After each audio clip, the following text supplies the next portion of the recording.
Ito ang Bombo Radio Philippines. Fully digitalized. Numero 1 sa balita, komentaryo, drama at serbisyo publiko. Bombo Radio Philippines. Bombo Radio Philippines. Ang inyong number 1 at most trusted radio network in the country. Basta Radio Bombo! Oras sa Bombo Radio Iloilo, Philippine Standard Time, 37 minutos na nakaligad sa takna sining alas 11. Welcome sa pagpangalagad sa Bombo na isod to diri sa DUFM Bombo Radio Iloilo, ang flagship station sang the number 1 and most trusted radio network kinakantri ang Bombo Radio Philippines.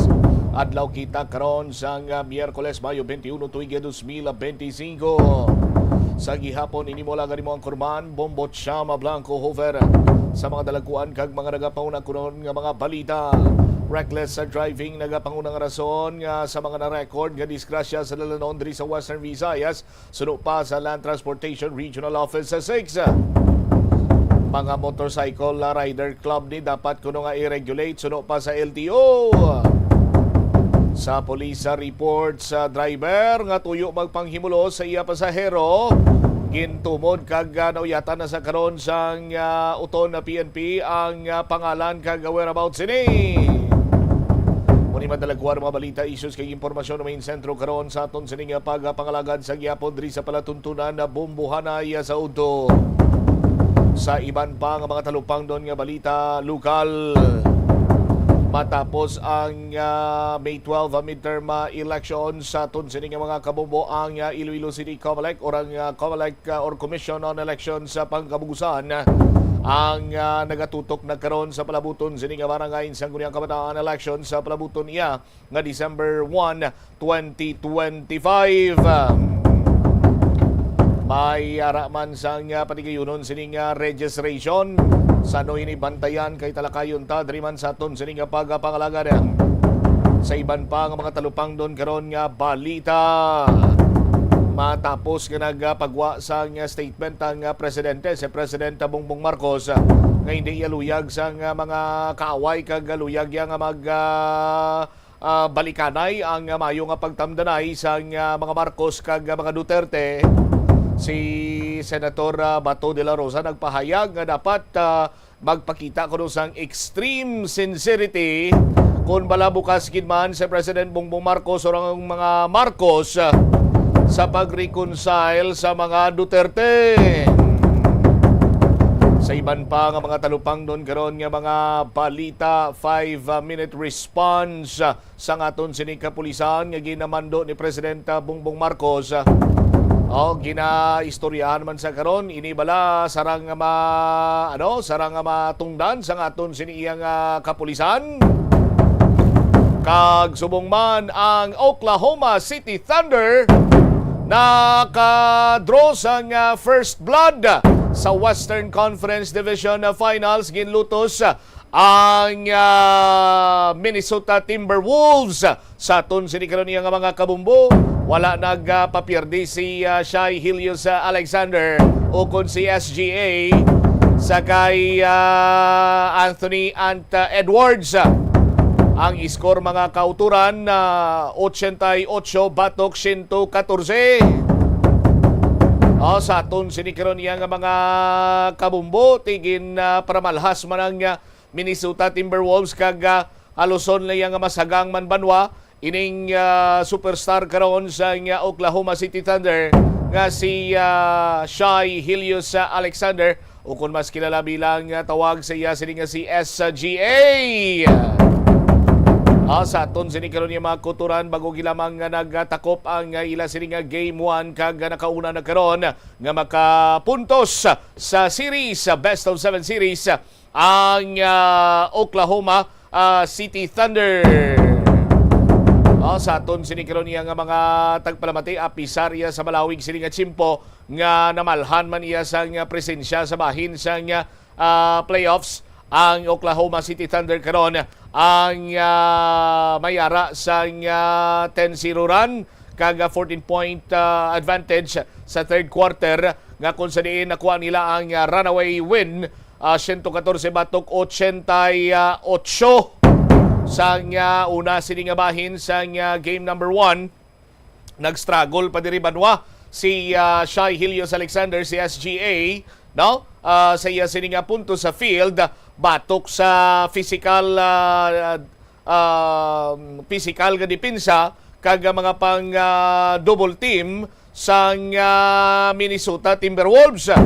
No? Apang ang bench unit sa Oklahoma City Thunder, ang sila sininga second ano nga din ang term nila banwa na lipat ako, pero ang ila sininga second unit, no, coming from the bench, las man sang score. Why na iya magkano pa? Why na iya magkadawat pa diri banwa ang Minnesota Timberwolves? Dugangan pa nga nagsakit to ang buko-buko ni Anthony Edwards, pero ini ang gilayon man nga nakabalik sa hampang, pero sa gyapon kinulang sila banwa kag lutos gid sila or napierde sila sa Oklahoma City Thunder. Sa karon 1-0 na ang serye sa bahin sa Eastern or Western Conference Division. Western Conference Finals rather. Samtang balantayan buwan-buwas sining adlaw ang Game 1 sa dunga sa Indiana Pacers kag New York Knicks. Sa nulihin nagtubangay ang Indiana Pacers kag New York Knicks sa finals, sa may conference finals man. Sa madumduman tapa, chimpo pa ni Reggie Miller kag ni Patrick Ewing. Ini silang nagsugatanay sa aton sining mga kabumbo. Ti subong yabanwa, ti chimpo naman ni Tyrese Haliburton kag subong man ni Jalen Bronson. Ang mga makabig nagapanguna sining mga scorer sa magkatuay sining team sa bahin naman iya karon sang Eastern Conference Finals. Di balantayan man ini banwa sa aton sining mga kuturan. Ikaw nga nagapamati nagalantaw subong sino ang imo sini iyang nanamian or nagustuhan nga magkampiyon sa Western Division Finals? Oklahoma City Thunder ni Shai Helios Alexander, o kon ang Minnesota Timberwolves sang bataon 23 pa lang ni si Anthony Edwards mo, sang bataon nga si Anthony Edwards. Sa Eastern Division naman, sinong gusto mo nga maging kampiyon? Tyrese Haliburton o kon si Jaylen Brown, Indiana Pacers o kon New York Knicks? Tiyang pamangkot sila direkta na lang. Sinong gusto mo mabungguanay sa NBA Finals 2025?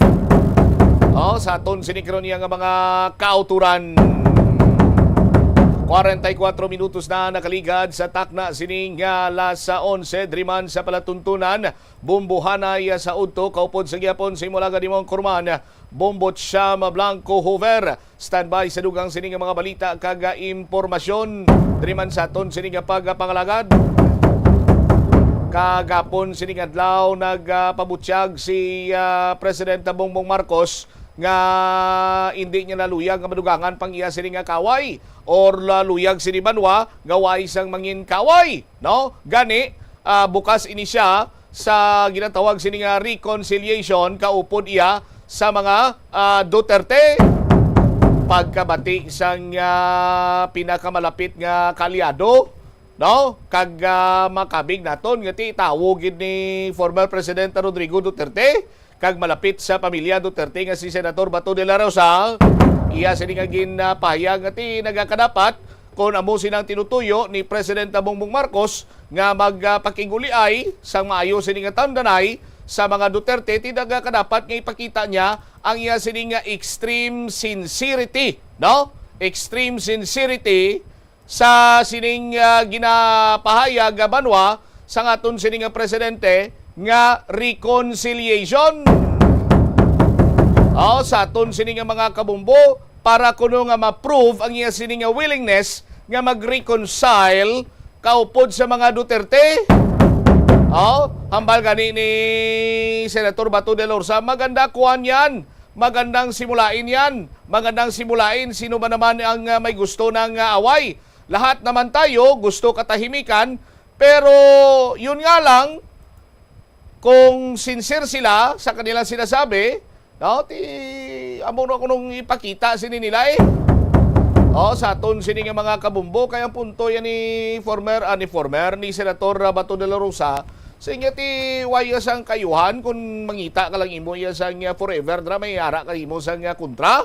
No, sa aton sini nga mga kabumbo. Ti mas mayo gid man nga ang aton sini nga mga matagas nga lideres hugpong no, unity or mag-unite. Kaya mo maning singgita ni Presidente Bongbong Marcos ang nagkampanya sa Linday Sara, ni VP Sara, unity. Why naman sa gani gina-question to kung ano pa mga plataporma ni gobyerno ya, basta ang matunog lang to ya during campaign period, unity kaga 20 pesos ka per kilo sang bugas. Amo lang na, ti daugman. Sa aton sini nga mga kabumbo. Ti pero ambot kon ang Duterte willing nga magpakig-reconcile sa mga Marcos, sila bipay nga nagahilapit na ang tion sa pag-umpisa sang impeachment trial batok sa kay Vice Presidenta Sara Duterte. Sa aton sini nga mga kabumbo, kung si President Bongbong Marcos willing, paano mahambal taman bala or ano ay haniyang pamatsyag sa mga Duterte? No, willing bala sila? Granting ang pananawan sa mga Duterte is that nga gin turnover ya sang administrasyon ni administrasyon ni Presidenta Marcos, no, sa dumuluong ang former president, no. Why man sila nagatanaw? Iniya sa point of view sa mga Duterte kay sa mga Duterte supporters, why man sila sa pagtanaw sa isang kabalaslan nga sadtuanay damo ang nagapamatok nga malubong ang ilang sining amay nga si former President Ferdinand Marcos Sr., no, sa libingan ng mga bayani. Pila nagka-presidente nagagi, way gid natigayon sang nagpresidente si Digong, tinatigayon gid nga nalubong sa libingan ng mga bayani ang ila sini nga amay. Tapos pitik sinta sa aton sini mga kabumbo mo sini karon ang dalagan sang sitwasyon na sang senaryo. Di kung si President Bongbong Marcos willing nga magpakig-reconcile sa mga Duterte, bisan pa magpakita sang extreme sincerity kung si Senator Bato de la Rosa pa ang pamangkot. How about the Duterte sa aton sini nga mga kabumbo? Are they willing to reconcile with the Marcoses? Sa aton sini mga kabumbo, kay plano pa lang ang nagagwa, may kantanan sa sining ginatawag iyang impeachment batok sa kay Vice President Sara Duterte, no? Pila ka mga political analyst diri banwa ang nagdiga na sang ilaman sining mga pananawan. Katulad naging lamang abi pananglitan nga ma-impeach si Vice President Sara Duterte. Mapahalin siya bilang Vice Presidente sa pungsod ng Pilipinas. To cut the long story short, ang proseso sila dira banwa nga ang presidente ang magapili or mag-appoint sa masunod sini iya nga vice president. Ti sino dira ang pilian niya? Ti ang pilian niya mga matagas man nga opisyale. Katulad na sa Senate President or House Speaker sa aton sini nga mga kabumbo. Ti mapalayo pa siya. Mapalayo pa siya sa aton sini nga mga kabumbo. Ti ginalantaw diri nga pananglitan na mo sining mangin matabo or mangin senaryo. Pilion niya ni President Bongbong Marcos ang waisang liwan kundi iya sini nga pakaisa, bautikon matabo banwa. No? Magpakaisa ang nagapadalagan sa pungsod Pilipinas kung matabo presidente kag vice president.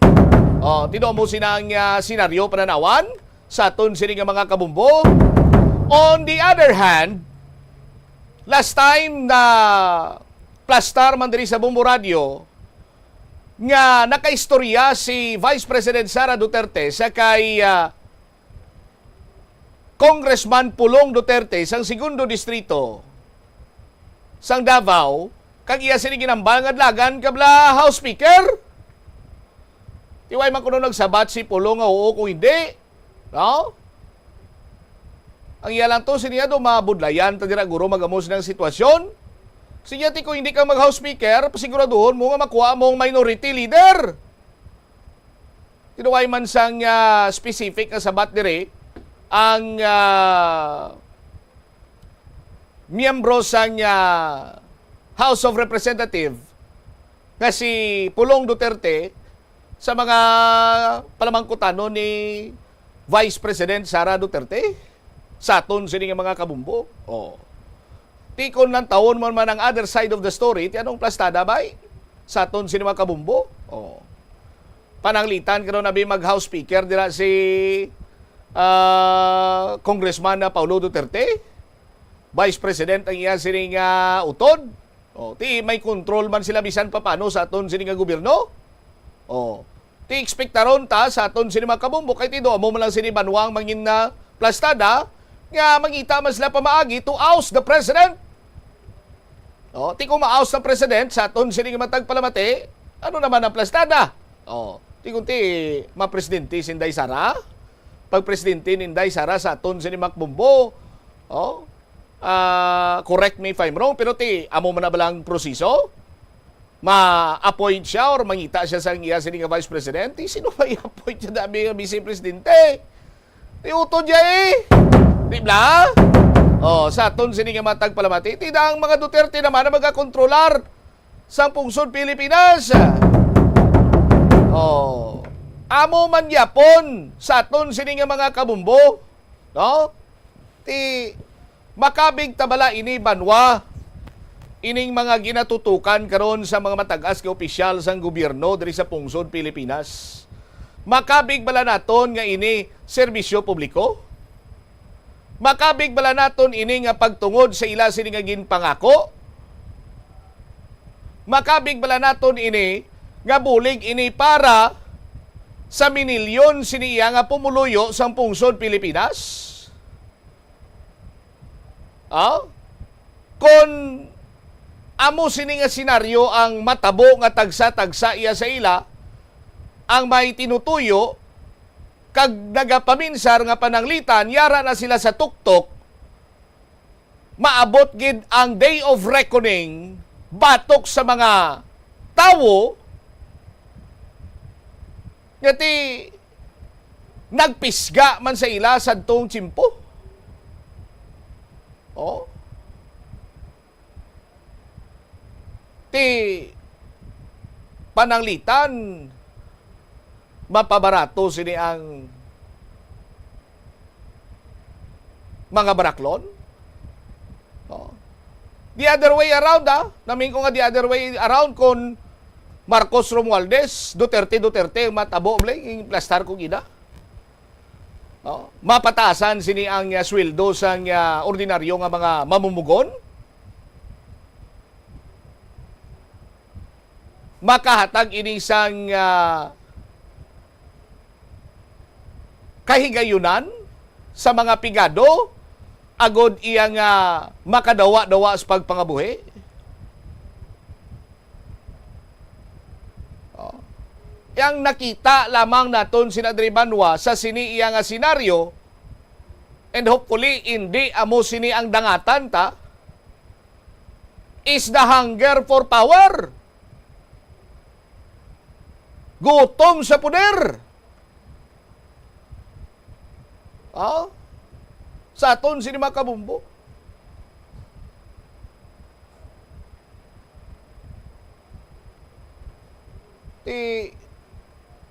Ang Marcos kaga mga Duterte kaupod sang ila sini nga mga kalyado.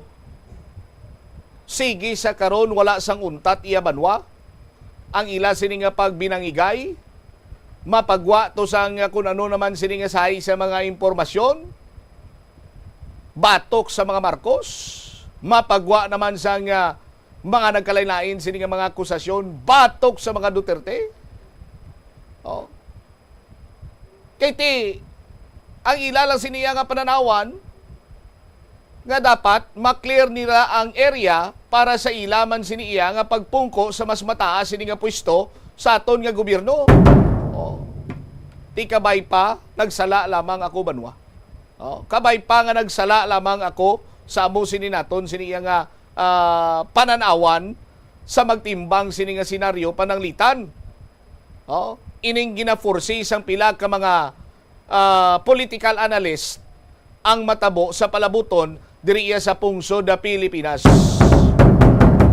O, ti ikaw, abi, ikaw nga nagapamati, nagalantaw din na subong, anong imo siniya nga pananawan? O, dapat pabala iya nga usikan ginsang tsimpo, no? Kag subong man, daw halos na iya nga bilog lang sini nga resources ang aton sini nga pungsod, magatutok na lang sa dasukol pagpanglagas kuno sa mga tao nga kurap. Ang problema lang naton kaya ang mga tao nga nagalagas sa mga kurap nga yara sa gobyerno, ara man sa gobyerno, at the same time kurap man. Oh. Hindi ba? Tiyan mo ning isa sa mga mapinot kag masakit karon, kung imo sini nga padalman kag paminsaron nga sitwasyon sa pungsod na Pilipinas. Oh, mayo-ayo na lang niya sa iban. Oh. Bisan mga lokal opisyal lamang ngati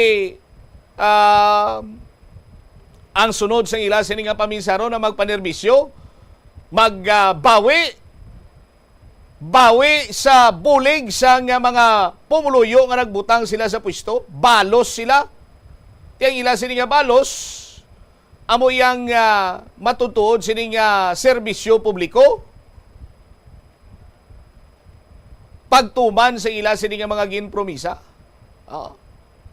Tay kilon kun lang taon ninyo banwa sa aton sini mga kuturan, sa mga supporter abisang Duterte, anong ginpromisa ni former President Rodrigo Duterte sa iya sini tsimpo nga na materialize? Madamo. How much siya or sabahin naman iya karon?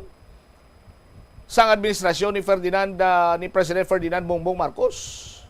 Ano nga mga promisa niya ang iya siningin na fulfill? Ti mamba ka kon supporter ka sang Marcos administration, mamba ka ti damo man bumbutsam. Ang pamagkot, ikaw nakabatsyag? Ikaw nakapulos? 59 minutos na nakaligad sa takna sining alas 11. Dugang nga mga balita kag impormasyon karon sa bumuanay sa udto sa aton paray nga pagpangalagad matapos ang mga nagapaw na kadalakuan ng mga balita ko po naman sa Bombo News Center. Philippines Basta Radio Bombo. Kung sa imo pagbugtaw, magpalanakit man lang ang imo lawas, basi hindi ka naman namian magtulog. May panugyan ang pain medicine specialist nga si George Gergis. Simple lang. Una, maglikaw sa pagkaon nga nagapromote sang inflammation. Pilion mo ang madamo nga utan, prutas, whole grains kag seafood. Bangod ginapataas ni ang antioxidants nga nagabulig sa pag-reduce sang inflammation. Mag-exercise apang hindi man pagpataman. Ang movement nagalubricate sang joints gani nga makalikaw sa pain kag stiffness. Paano bala mahibaluan ang isa ka impormasyon nga nagapatalang? Ukon sala. Una, i-check gid ang source kung sa diin inihalin. Kung ang impormasyon halin sa reputable news outlet, makitaan ini sa ilang website. Ikaduha, i-check ang petsa sang gin-publish ang impormasyon ukon ng article. Ikatatlo, i-check ang detalye sang impormasyon. Basta hagid ang bugos nga istorya bangod posible nga ang detalye ang malayo katama sa nakabutang sa headlines. Mag-fact check. Atensyon sa mga mahilig magamit ng aircon. Ito ang Bombo Radio Philippines. Fully digitalized. Numero 1 sa balita, komentaryo, drama at serbisyo publiko. Bombo Radio Philippines. Bombo Radio Philippines. Ang inyong #1 at most trusted radio network in the country. Basta Radio Bombo. This is Bombo Network News, noontime edition broadcasting live at Bombo Radio Broadcast Center, Makati City, Philippines. Ngayon po ay araw ng Miyerkules, ika-21 sa buwan ng Mayo, taong 2025. Sa ating mga headlines, posibleng reconciliation sa pagitan ng mga Marcos at Duterte, welcome sa Catholic Bishops' Conference of the Philippines. Tito Soto, hinikayat ang 4 na senador na muling pamunuan ang mataas na kapulungan ng Kongreso. Si Pangulong Ferdinand Bongbong Marcos naman pinagmalaki na nakapagtala ang bansa ng pinakamataas na ani noong taong 2023 at 2024. mga ipinagagawang bodega naman ng National Food Authority na asahang makukumpleto na sa unang quarter ng susunod na taon ayon sa Department of Agriculture. Sa international news naman, ang Italy handang tumulong sakaling pumayag na ang Vatican na mamagitan sa parapuyan sa ceasefire sa pagitan ng Ukraine at Russia. Sa ating balitang palakasan, unang laban sa conference finals, sumaragkada na Thunder laban sa Wolves. At live nationwide via satellite, dumako na tayo sa mga detalye ng ating mga balita. Habang papalapit ang kanyang ikalimang termino bilang senador, hindi na itinago ni dating Senate President Vicente Tito Soto III ang kanyang interes na muling maging pinuno ng mataas na kapulungan ng Kongreso kahit pa ang magkakatunggali ay mga nakasama niya na rin dati kagaya ni Senate President Francis Chis Escudero. Ayon nga kay Soto, may 4 na kasalukuyang senador ang umano'y lumapit sa kanya upang hikayatin siya na muling pamunuan ang mataas na kapulungan ng Kongreso sa kanyang pag-upo sa 20th Congress pagsapit ng buwan ng Hulyo.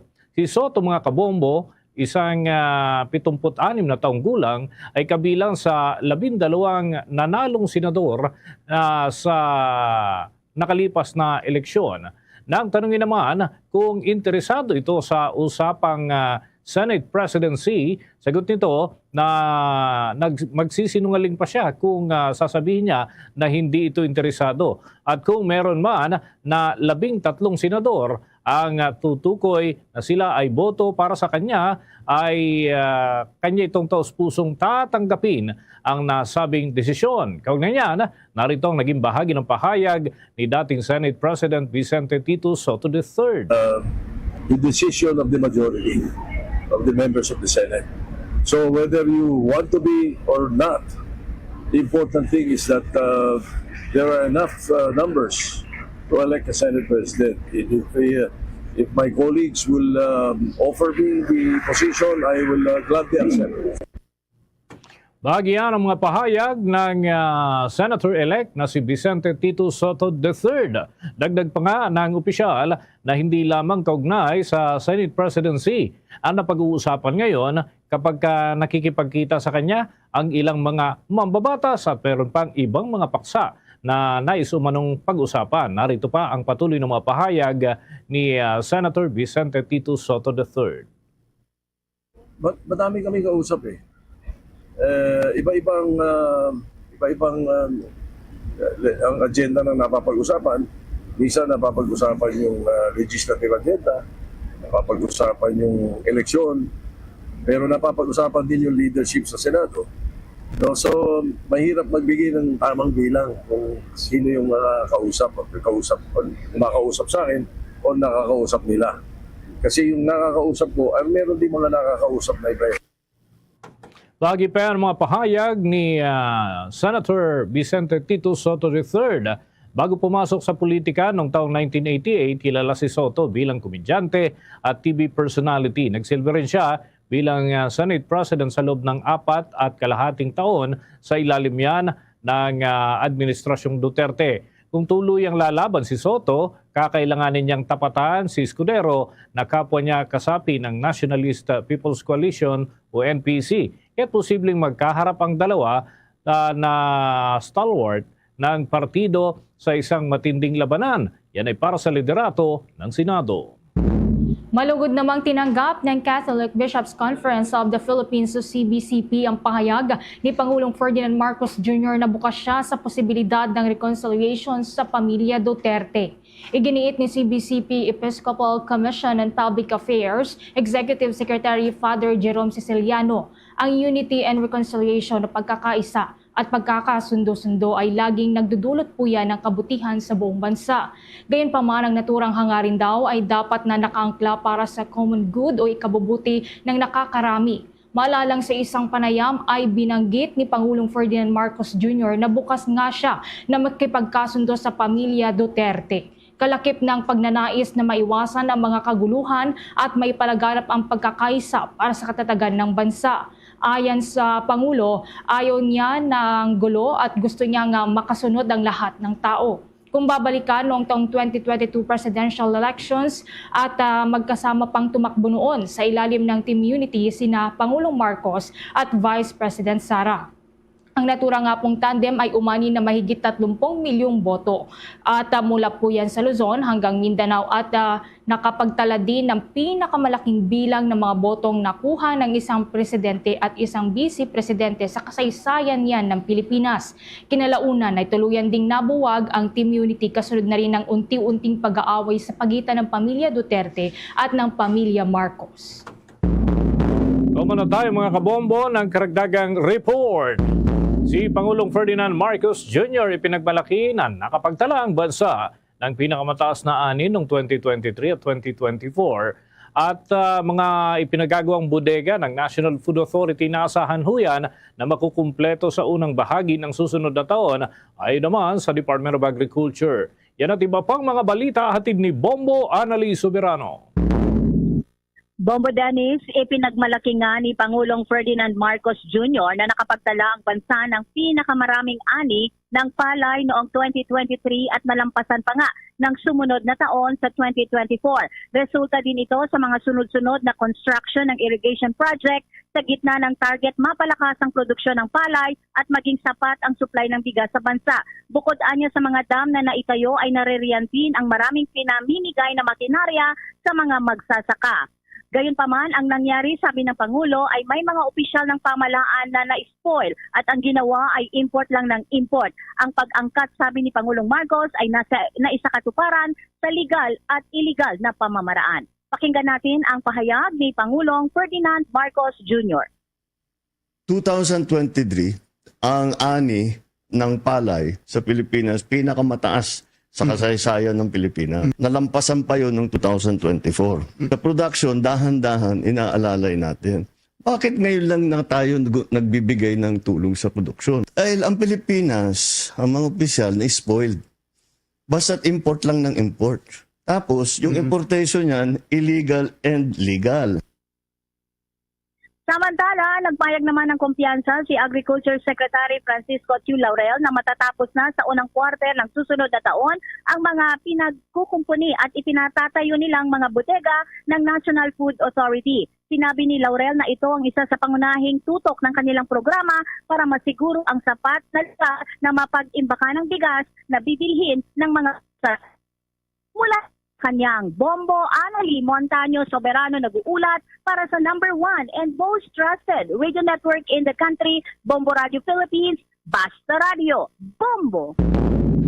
Mga kabombo Castor Nation, muli na pong ipapatupad ang No Contact Apprehension Policy o NCAP sa Mayo 26. Ayon po yan sa anunsyo mula sa Metropolitan Manila Development Authority o MMDA.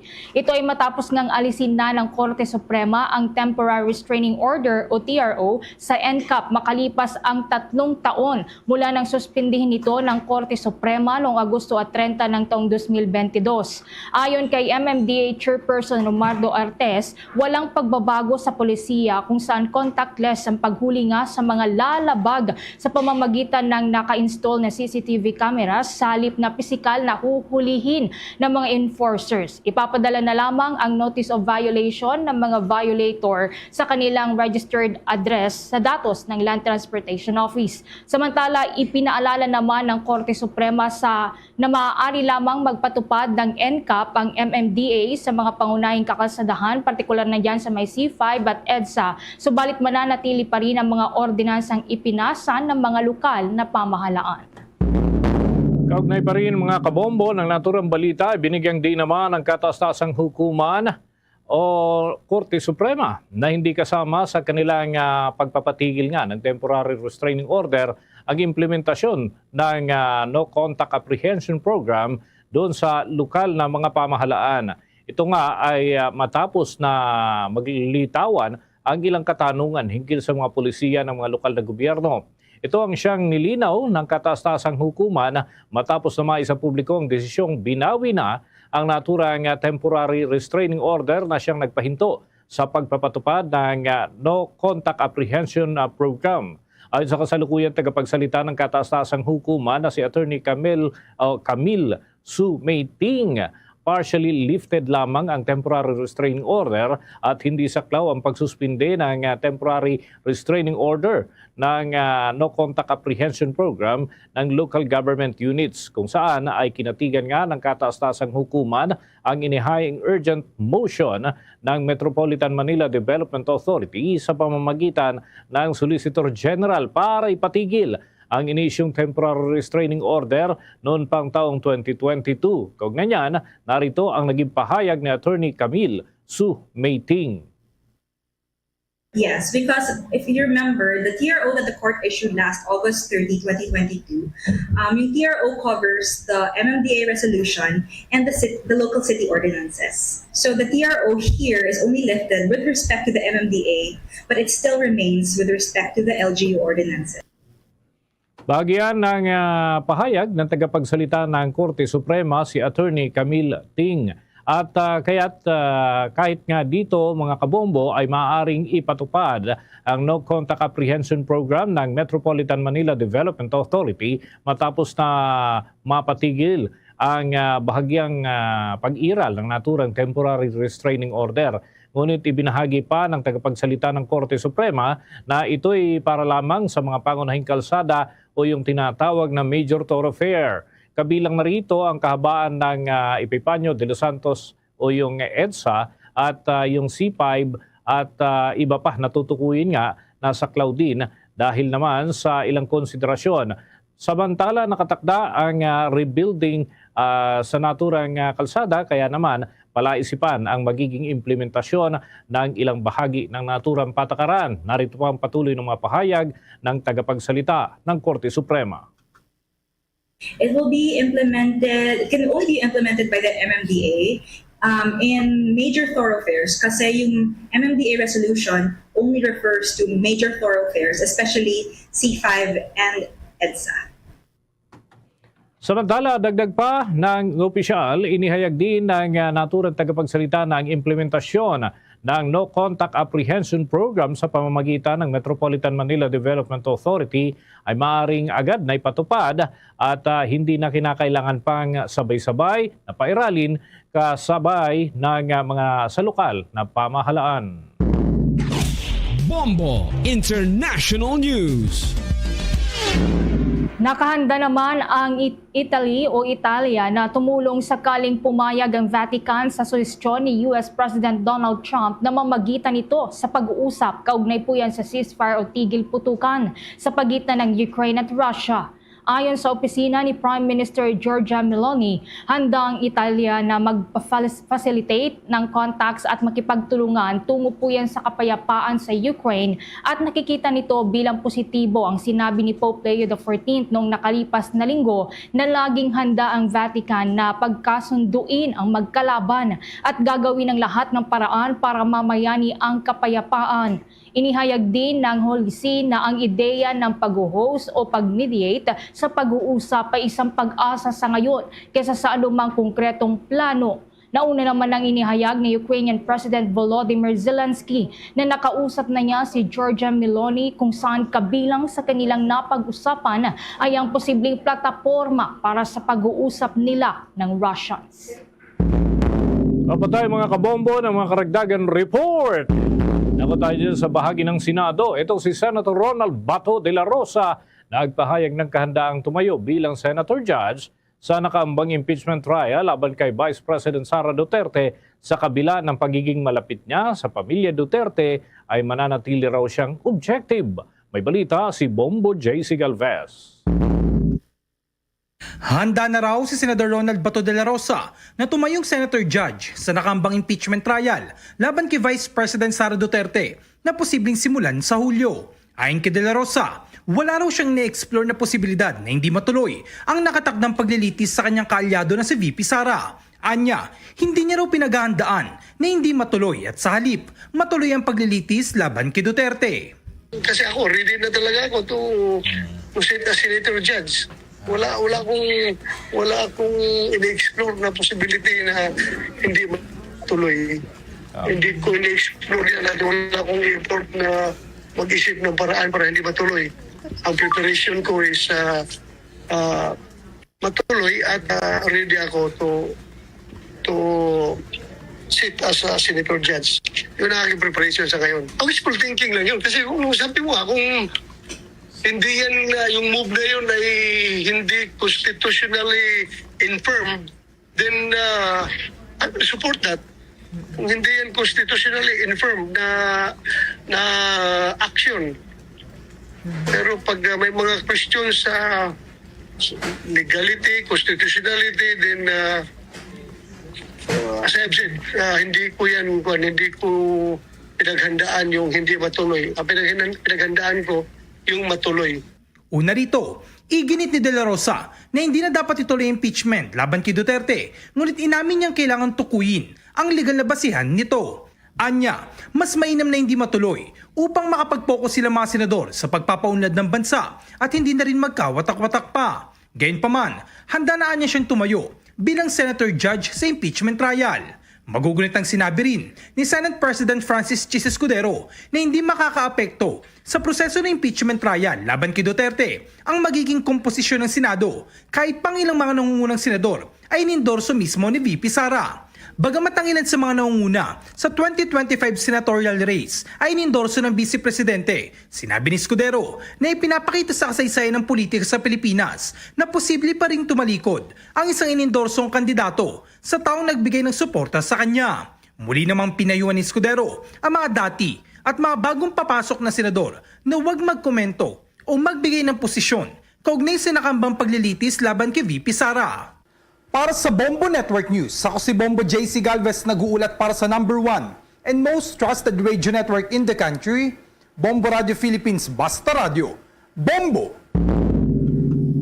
Weather update po tayo dahil inaasahan ang pagsisimula ng rainy season o panahon ng tag-ulan sa unang bahagi po yan ng buwan ng Hunyo ayon sa State Weather Bureau. Ipiniliwanag ni weather specialist Benicio na Istareha ang pagdideklara po ng pagsisimula ng panahon ng tag-ulan ay nananatiling imposible dahil patuloy pa ring iiral ang easterlies o ang mainit na hanging nagmumula sa Pacific Ocean sa mga susunod na araw. Inaasahan din niya na ang westerlies ay iiral sa mga huling araw ng Mayo o mula Mayo 29 hanggang 31.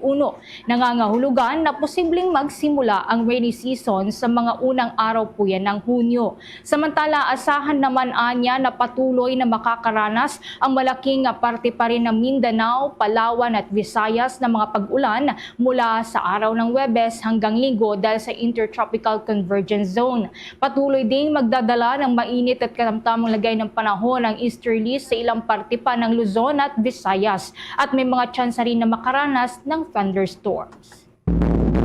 Sa ibang balita naman mga kabombo, nagsagawa ng ika-6 na bilateral maritime cooperative activity ang militar at ang Coast Guard ng Pilipinas at Estados Unidos. Yan ay sa mga estratehikong katubigan ng Palawan at Occidental Mindoro nitong nakalipas na araw ng Martes. Ito ang kauna-unahan mga kabombo na pagkakataong sabay na lumahok ang US Coast Guard at Philippine Coast Guard sa ganitong klase ng aktibidad na ayon nga sa Armed Forces of the Philippines ay nagpapakita ng pinalawak na whole-of-nation approach sa maritime cooperation. Ayon sa pahayag pa ng Sandatahang Lakas ng Bansa, nitong araw ho naman ng Miyerkules, ilan sa mga isinagawang ehersisyo kasama ang Estados Unidos at Indo-Pacific Command ay pati na yung Philippine Coast Guard at United States Coast Guard ay ang mga sumusunod. Communications check exercise at search and rescue exercise, maging ang tactics and officer of watch maneuver at photo exercise, finish exercise at iba pa. Kabilang sa mga ginamit na assets ng Pilipinas sa aktibidad na ito ay ang BRP Ramon Alcaraz at BRP Domingo de Luna ng Philippine Navy at kasama rin ang AW-109 Naval Helicopter, Super Tucano at Sokol Helicopters ng Philippine Air Force at BRP Melchora Aquino at BRP Malapascua ng Philippine Coast Guard. Mula naman sa panig ng Estados Unidos, ipinadala ang US Coast Guard cutter Stratton at P-8A Poseidon maritime patrol aircraft ng US Navy. Layunin ng ehersisyong ito mga kabombo na palakasin pa ang kakayahan ng Pilipinas at Estados Unidos sa surveillance at operational cooperation sa karagatan. Ayon kay Armed Forces of the Philippines Chief of Staff General Romeo Bronner Jr., habang patuloy na hinaharap ng Pilipinas sa mga pagbabagong hamon sa ating karagatan, muling pinagtibay ng mga aktibidad na ito tulad na lamang ng Maritime Cooperative Activity, ang paninindigan ng Armed Forces of the Philippines na modernize ang mga kakayahan at palalimin din ng defense partnership upang mapangalagaan ang ating pambansa at panrehiyong interes sa karagatan. Nagtapos namang matagumpay ang ika-6 na bilateral maritime cooperative activity sa pagitan ng Armed Forces of the Philippines at ng United States Indo-Pacific Command. Isinagawa ang joint maritime activity sa mga strategic waters sa Palawan at Occidental Mindoro. Ginamit ng hukbong santan ng Pilipinas ang ilang Philippine Navy assets tulad ng BRP Ramon Alcaraz, BRP Domingo de Luana at isa pang naval helicopter. Ipinadala rin sa joint drill ang isang Super Tucano at isang Sukhoi helicopters ng Philippine Air Force. Ipinadala rin ng Philippine Coast Guard ang BRP Melchora Aquino at ang BRP Malapascua upang makibahagi sa naturang maritime drill. Sa panig ng Amerika, ipinadala dito ang US Coast Guard Cutter Stratton at isang P-8A Poseidon Maritime Patrol Aircraft mula sa US Navy. Ito ang unang pagkakataon na makikibahagi o nakibahagi ang Coast Guard ng Amerika at Pilipinas sa maritime cooperative activity. Kaya't itinuturing ito bilang isang makasaysayang yugto kung saan sumala ang mga Coast Guard personnel sa ilang surveillance at operational coordination drill. Sa ika-6 na iteration ng naturang pagsasanay, naging malawak ang saklaw ng mga drill tulad na lamang ng communications check exercise, ang search and rescue exercise, maging ang division tactics and officer of the watch maneuver, ang photo exercise at finish exercise. Ang maritime cooperative activity nga ay regular po yan ay sinasagawa ng Pilipinas at ng US forces na sumisentro sa pagpapalakas pa ng maritime at naval capability at interoperability sa pagitan ng dalawang bansa. Oras natin, 23 minuto na makalipas ang alas 12 ng tanghali. Hiling ng samang industriya ng agrikultura o SINAG na mayroong masampulan man lamang na sangkot sa smuggling at hoarding ng bigas upang maging batayan ng agresibong aksyon ng pamahalaan. Git nga ni Jason Kainglet ng grupong SINAG, bagamat may mga isinasagawang raid at panghuhuli ang ating gobyerno doon sa mga nasasangkot sa smuggling, pero wala naman daw tuluyang nakukulong o kaya ay nahahatulan sa korte. Para nga sa grupo, kung may makikitang mapaparusahan, ay tiyak na matatakot ang iba pang hoarder at naniniwala sila na mas seryoso na ang gobyerno sa paglaban sa smuggling. Git pa ni Kainglet, dapat may maparusahan din na taga-gobyerno na sinasabing sangkot sa smuggling para hindi na ito pamarisan. Sa pagkakataong ito, kuha po tayo ng karagdagang pang-report mula naman dyan sa Department of Justice. Pinabulaanan po ng ahensyang inatasan nila ang International Criminal Police Organization na Interpol para maglabas ng red notice laban kay Attorney Harry Roque. Yan at iba pang mga balita. Tinutukan yan ni Bombo Grant Hilario. Pinabulaanan ng Department of Justice na kanila nang inatasan ang International Criminal Police Organization o mas kilala bilang Interpol na maglabas ito ng red notice laban kay Attorney Harry Roque. Ito mismo ang binigyang linaw ng naturang kagawaran matapos kumalat at mapaulat sa iba't ibang social media platforms na kanila na raw iniatas sa Interpol ang naturang kahilingan. Mismong si Assistant Secretary Miko Clavano, kasalukuyang tagapagsalita ng Department of Justice, ang siyang nagbigay linaw hinggil sa usaping ito. Ayon sa kanyang mga ibinahagi, sinabi nitong mali ang mga kumakalat na balitang inatasan na nila ang Interpol. Aniyay, tinitingnan pa lamang raw nila at inihahanda ang mga preparasyon sa kanilang pagtutok sa naturang kaso ng dating presidential spokesperson, kung saan nais pa ng Department of Justice na matukoy muna kung ano ang pinakamainam at maaaring gawin na hakbang o aksyon hinggil sa sitwasyon ng kaso. Si Attorney Harry Roque ay kasalukuyang nasa bansang Netherlands at mayroong pending o ongoing asylum application sa gobyerno nito. Ito ay kasabay ng kanyang mga kinakarap na kaso dito sa Pilipinas dahil sa pagiging sangkot umano nito sa iligal na operasyon ng Philippine Offshore Gaming Operator o mas kilala bilang POGO. Samantala, sa kabila nito, inihayag din ng Department of Justice na maaaring maantala o hindi muna maaresto ang dating presidential spokesperson ni former President Rodrigo Duterte. Ayon kasi kay Justice Chief State Counsel Dennis Arbin Chan, kinakailangan munang maresolba ang asylum application ng isang individual bago ang implementasyon ng isang arrest warrant. Ngunit paglilinaw naman niya na ang ganitong proseso ay base sa kung ano ang sinusunod dito sa bansang Pilipinas. Giit pa niya ay nasa bansang Netherlands na ang desisyon kung papayagan ba nilang maisilbi ng Interpol ang arrest warrant laban kay Attorney Harry Roque habang ongoing pa ang aplikasyon nito ng asylum. Dito sa Philippines, if we are faced with that scenario, kailangan matapos muna yung refugee application. So may mangunguna yon above all other proceedings. Hindi ko magsabing ma-on hold. It can be processed already. Now, as to how it will be implemented, that is up for the Netherlands authorities on how they will treat it. Dito sa Philippines, yes. When we receive information na may warrant of arrest, we just inform the concerned authorities that there is a pending asylum application that we have to resolve with finality first before we can move forward with that warrant of arrest. Mula sa Department of Justice, Bombo Grant Hilario nag-uulat para sa the number 1 and most trusted radio network in the country, Bombo Radio Philippines, Basta Radio. Bombo! Ang Philippine National Police Wide Annual Inspection of Disaster Response Equipment naman, pinasinayaan na po yan ngayong araw. Kaugnayan ko tayo ng buong detalye sa pag-uulat ni Bombo Bea Piniza. Pinasinayanan ngayong araw sa pangunguna ni Philippine National Police Chief Police General Romel Francisco Marbil ang annual na inspeksyon ng mga disaster response equipment ng kanilang hanay. Layo ng inspeksyon na matiyak na palaging nakahanda at nakakondisyon hindi lamang ang kanilang hanay ngunit maging ang kanilang mga kagamitan. Ilan nga lang sa mga na-inspeksyon ng hepe ay ang mga fire truck, rescue boats, mga ambulansya at ilang generators kung sakalimang kailanganin ng supply ng kuryente tuwing may sakuna.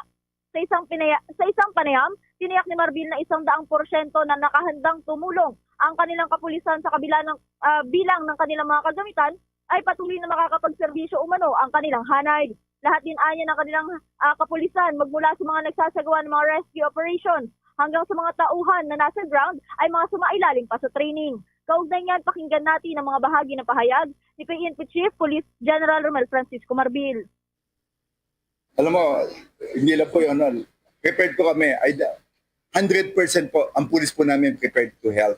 Yung gamit po namin, sabi ko nga, although konti, pero yung puso po namin, talagang nandun. Talagang committed po.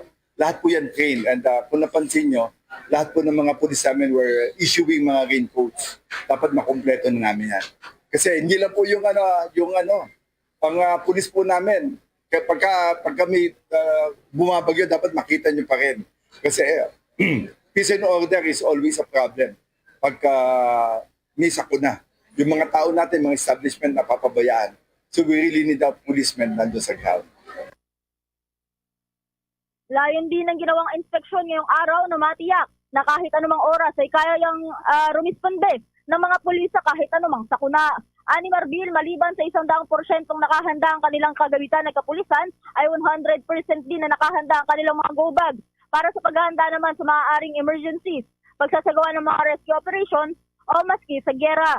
Kaugnay yan, pakinggan natin muli ang tinig ni Police General Romel Francisco Marbil.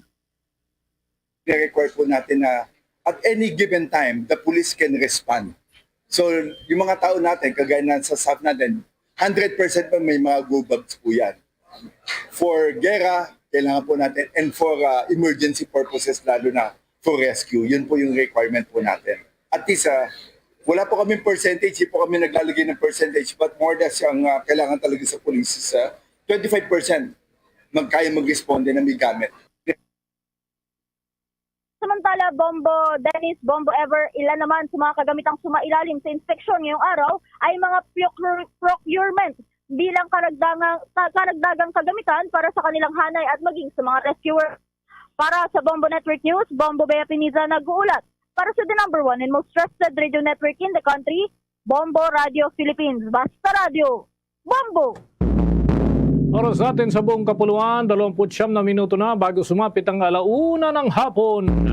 Pamuna tayo ng mga update dyan sa Commission on Elections dahil ang poll body may paglilinaw na hindi kasama ang Bangsamoro sa 10-day General Voters Registration na isasagawa. Alamin natin ang mga update mula kay Bombo Isa Cotoner. Kasabay ng paghahanda ng Commission on Elections sa Bangsamoro Parliamentary Election sa darating na Oktubre, nilinaw ng poll body na hindi kasama ang mga botante sa BARM na maaaring makapag-register muli. Ayon kay Commission on Elections Chairman George Sherwin Garcia, kahit kasi may botohan sila sa Oktubre, ang kailangan ng mga registered voters doon na boboto ay yung mga dati pang nakapagparehistro kapareha ng bumoto sa midterm elections. Magkakaroon kasi ng 10-day General Voters Registration sa Hulyo hanggang Agosto para ito naman sa Barangay and Sangguniang Kabataan elections.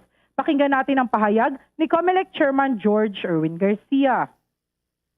Kung hindi tayo magpakaroon ng registration ng bagong mga botante, magpa-reactivate ng mga dati ng botante, o magpabago ng kahit anong dato sa inyong registration dyan po sa BARM. Para po ang boboto para sa BARM election ay yun lang botante na nasa listahan natin ditong nakaraang 2025 national and local elections. Sa kasalukuyan, pinaghahandaan na rin ng poll body ang botohan sa Bangsamoro. Kasama sa mga bagong paghahandaan ay ang pag-iimprenta ng mga balota dahil kailangan na itong lagyan ng larawan ng mga kandidato at logo ng mga partido at dapat may none of the above para rin sa mga pagpipilian. Magsisimula na rin mag-training ulit o magkaroon ng refresher courses sa mga guro na magsisilbi sa halalan sa BARM. Muli, pakinggan natin si COMELEC Chairman George Erwin Garcia. So napakadami pong dapat ayusin, lalong-lalo na po, for your information lang, baka kasi hindi natatanong. Isa po sa mga features ng Bangsamoro parliamentary election ay dapat isama yung mismong pictures ng mga kandidato. Dapat isama yung mismong logo ng mga political party o yung mga organization na doon po sa balota. At dapat magsama ng none of the above feature para may option kung ayaw bumoto talaga ng mga kababayan natin sa Bangsamoro. Samantala, sa iba pang balita, inasahan na ng Commission on Elections ang naging hakbang ni Duterte Youth Chairman Ronald Cardema na pag-file ng petition for certiorari sa Korte Suprema kahapon dahil bahagi talaga ito ng kanilang maaaring gawin at ng due process. Ayon kay Garcia, tatapusin nila ang kaso na ito bago ang June 30. Muli, pakinggan natin si COMELEC Chairman George Erwin Garcia. Pero natutuwa po tayo dahil kahit paano yung legal process ay sinunod na, which is the filing of something in the Supreme Court. So ibig sabihin, sabi ko nga po, part yun ng isang legal na process eh. Yung mga hindi po pinapalad sa COMELEC o sa kahit na anong ahensya ng gobyerno, pwede naman talagang tumaas sa mas mataas na korte para questionin yung aksyon ng isang ahensya ng pamahalaan katulad po ng COMELEC. At lagi naman pong paraan to question ay yung tinatawag na certiorari.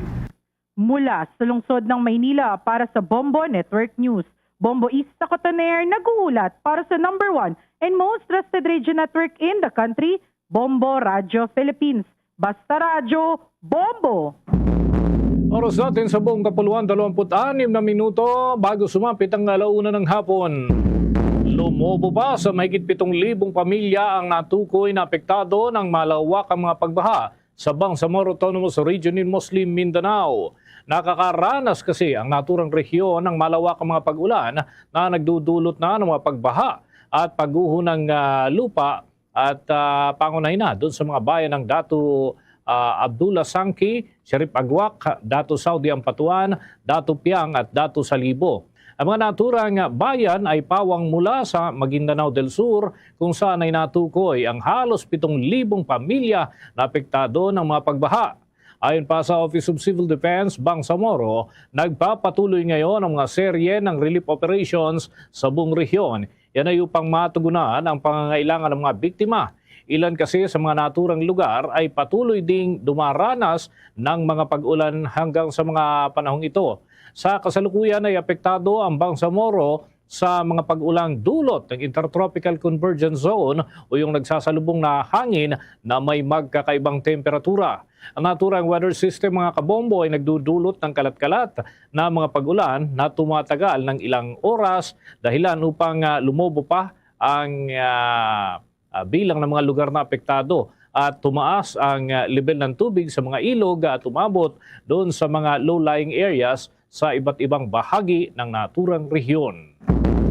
Hiniulat naman ng National Disaster Risk Reduction and Management Council ang paglobo pa ng bilang ng mga apektadong individual dahil sa masungit na lagay ng panahon sa buong Mindanao. Batay sa pinakahuling report ng ahensya, umabot na sa 38,689 na pamilya ang natukoy na apektado sa malawakang pagbaha. Ito ay binubuo ng mahigit 192,000 katao. Ayon sa NDRRMC, umabot na sa kabuang 89 na flooding incident ang naitala sa ilang bahagi ng Mindanao. At karamihan dito ay mula sa probinsya ng Maguindanao del Sur. Mula sa halos 70 pagbaha, 7 rito ang humupa na habang 2 sa mga ito ay tuluyang bumabalik na sa normal. Siniguro naman ng ahensya na tuloy-tuloy ang monitoring sa kabuuan ng Mindanao habang nakahanda rin ang mga search and rescue team para umalalay sa iba't ibang serye ng operasyon tulad ng bigla na lamang na paglikas at rescue operations. Ayon naman sa Department of Social Welfare and Development, Disaster Response Management, umabot na sa 19 na kabahayan ang natukoy na totally damaged habang 86 na bahay naman ang natukoy bilang partially damaged. May kabuang 3.65 billion pesos naman na standby funds para sa mga biktima ng ibang kalamidad sa buong bansa. Samantala, nakapaghanda na ang Department of Social Welfare and Development ng kabuang 3 milyong family food packs sa iba't ibang warehouse sa buong bansa. Tinukoy ito ng Department of Social Welfare and Development Disaster Response Management Group at partikular na ng kanilang hepe sa naturang tanggapan na si Assistant Secretary Irene Dumlao at yan ay bilang resulta ng dedikasyon ng ahensya para naman paghandaan ang buong taon na puno ng iba't ibang uri ng kalamidad. Ayon kay Dumlao, bahagi rin ito ng pagtitiyak ng kanilang tanggapan para masustain ang lahat ng isinasagawang disaster response effort sa bawat kalamidad na tumatama tulad na lamang ng pagputok ng bulkan, pagyanig, bagyo, baha at maraming iba pa. Malaking bulto rin ng mga kinakailangang family food packs ang dinala na sa mga strategic area. Yan ay para mapabilis ang pagdadala kung may mga tatamang kalamidad sa ilalim ng konsepto ng buong bansa na handa at yan ay bahagi ng programa ng pamahalaan. Sa pamamagitan naman ng naturang proyekto ay dinadala ang bulto ng mga family food packs sa mga pangunahing lugar na mas madaling mapuntahan o kaya naman ay ma-access kasama na ang iba pang logistics. Nakakapaloob dito ang national at local government supply chain habang nakikipag-kolaborasyon ang kanilang tanggapan doon sa mga groceries, supermarket, manufacturer at mga distributor para naman mapabilis ang pagbili ng bulto-bultong supplies. Ayon pa kay Dumlao, ang record-breaking na bilang ng mga naihandang family food packs ay nakumpleto sa tulong na rin ng mga volunteers at mga Angels in Red Vest na tuloy-tuloy ang pag-iimpake at pag-re-repack doon sa mga supplies kada araw. Binigyang din naman ng Alliance of Transport Operators and Drivers Association of the Philippines na dapat na magkaroon ng malinaw na guidelines o gabay sa pagpapatupad ng No Contact Apprehension Policy o NCAP sa C5 at maging sa EDSA. Ito ang naging reaksyon ni Melencio Boy Vargas, ang ALTODA President. Makaraang panigan ng Korte Suprema ang hirit ng Metropolitan Manila Development Authority na alisin ng temporary restraining orders sa NCAP. Aminado naman ang opisyal na maraming pasaway na driver ngayon at kailangan na madisiplina ang mga ito. Ipinunto naman ni Vargas na mas tutol sila sa NCAP na ipinatutupad ng mga lokal na pamahalaan. Hindi naman kasama sa desisyon ng Korte Suprema ang pag-aalis sa temporary restraining orders sa NCAP ng mga lokal na pamahalaan. Bombo Sports News. Ibinulsa ng Oklahoma City Thunder ang Game 1 sa 7-game Western Conference Final Series. Laban yan sa Minnesota Timberwolves. Ang score na itala sa 110-102. Bumida sa panalo ng Thunder ang bagitong guard na si Shai Gilgeous-Alexander na kumamada ng 32 points habang 20 points naman ang kontribusyon ng dalawang forward na sina Jalen Williams at Chet Holmgren. At naging mahigpit mga kabombo ang unang dalawang quarter ng laban na kinalaunan ay kapwa pumabor sa Wolves. Gayunman ay kinailangang lumabas ang star player ng kupunan na si Anthony Edwards dahil sa aksidenteng natapilok habang nasa kalagitnaan ng laban. Pagpasok ng third quarter ay gumawa ng 29-14 run ang Thunder sa lubya ng 10 minuto. Dito ay hindi lamang binura ng Thunder ang 4-point halftime deficit, kundi tuluyang tinambakan ng Wolves ng mahigit 10 puntos. Itinuloy pa nito mga kabombo ng Thunder hanggang sa tuluyang matapos na ang third quarter sa score na 32-28. Hawak ang 10-point lead sa fourth quarter. Pinilit pa ng Wolves na habulin ang 10-point deficit, ngunit sa halip ay lalo lamang lumobo ang kalamangan ng Thunder. At muling gumawa ang Oklahoma ng 32-22 run at tinapos ang laban sa score na 114-88. Hawak ang 26 points na kalamangan. Hindi naging sapat ang all-around performance ng dalawang Wolves star na sina Julius Randle at Edwards at gumawa nga ito si Randle ng 28 points at 8 rebounds habang 18 points at 9 rebounds naman ang naging kontribusyon nitong si Edwards. Sa dominanting performance ng Thunder, hawak nito ang 50% overall na shooting habang tanging 35% lamang ang naging sagot ng Minnesota Timberwolves. Labis na nagpahirap sa huling bahagi at nakakadismaya na 3-point shooting performance na umabot lamang sa 29%. Tanging 15 3-pointers lamang ang naipasok sa naturang laban ng kanilang kupunan mula sa 51 na kanilang pinakawalan. Hiniulat naman po ng Philippine Statistics Authority na abot sa 5.58 milyong Pilipinong nagtapos sa sekundarya ang functionally illiterate o marunong magbasa, magsulat at mag-compute, subalit tapos sa comprehension skills so hindi nauunawa ng kanilang binabasa. Ito ang naging paglilinaw ng ahensya kasunod ng naunang reports na nagsasabing nasa 18.9 Pilipino ang functionally illiterate na nagbunsod naman sa mga mambabatas na bumalangkas ng mga estratehiya o hakbang para matugunan ito. Sa isang statement, nilinaw ng PSA na ang naturang datos na iniulat kasunod ng pagdinig sa Senado noong Abril 30 ay hindi tumutukoy sa functionally illiterate high school graduates, bagkos ay sa basically literate o kayang magbasa, magsulat at mag-compute.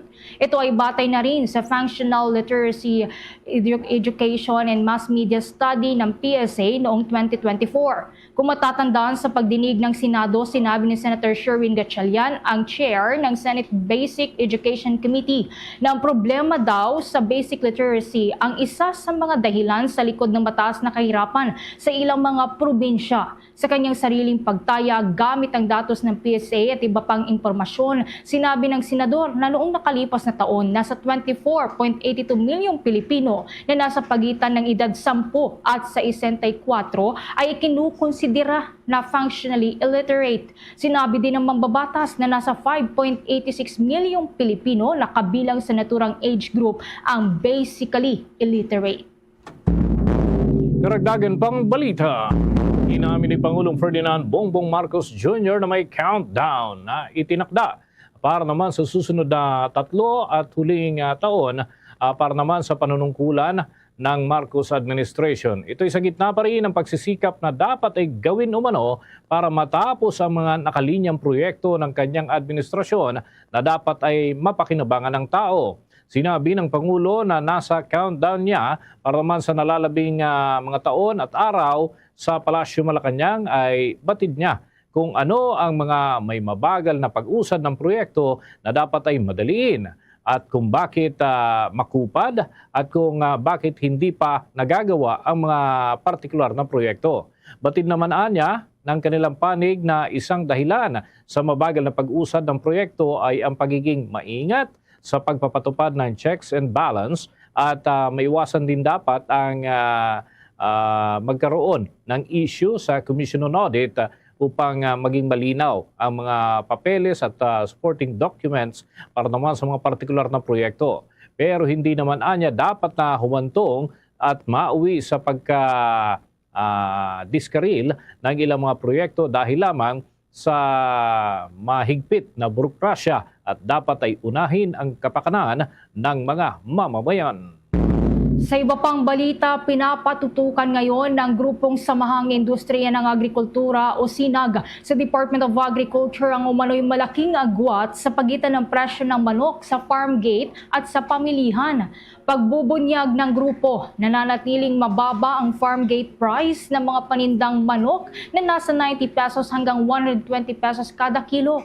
Gayunpaman, umabot na sa 200 pesos hanggang 250 pesos kada kilong presyo ng karne ng manok sa mga pamilihan. Malayong mas mataas kumpara sa presyong dapat ay gagamitin sa bentahan ng karne ng manok na tinatayang naglalaro lamang sa 180 pesos hanggang 185 pesos kada kilo. Para naman kay SINAG Executive Director Jason Cainglet, umiiral ang distorted pricing sa bentahan ng karne ng manok sa mga pamilihan.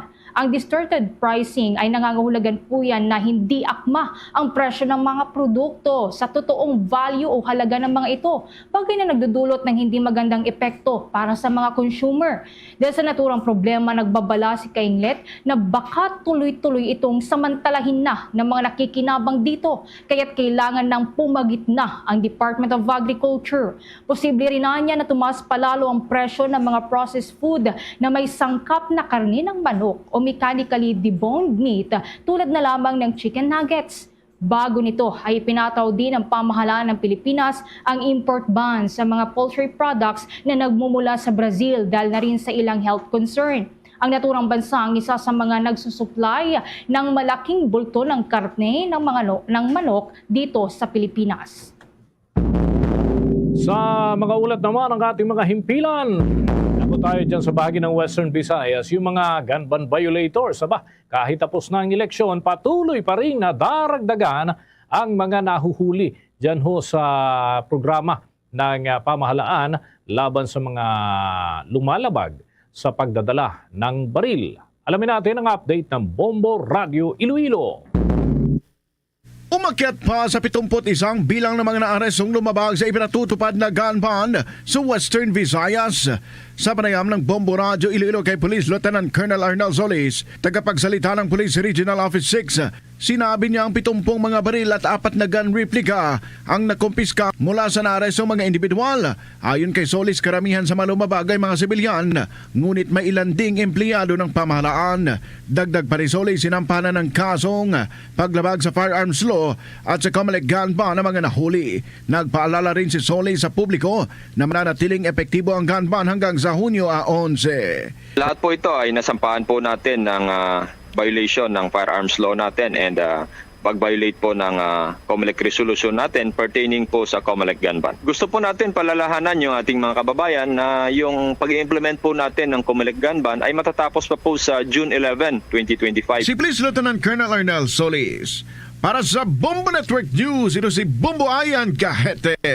Para sa number 1 and most trusted radio network in the country, Bombo Radio Philippines. Basta Radio!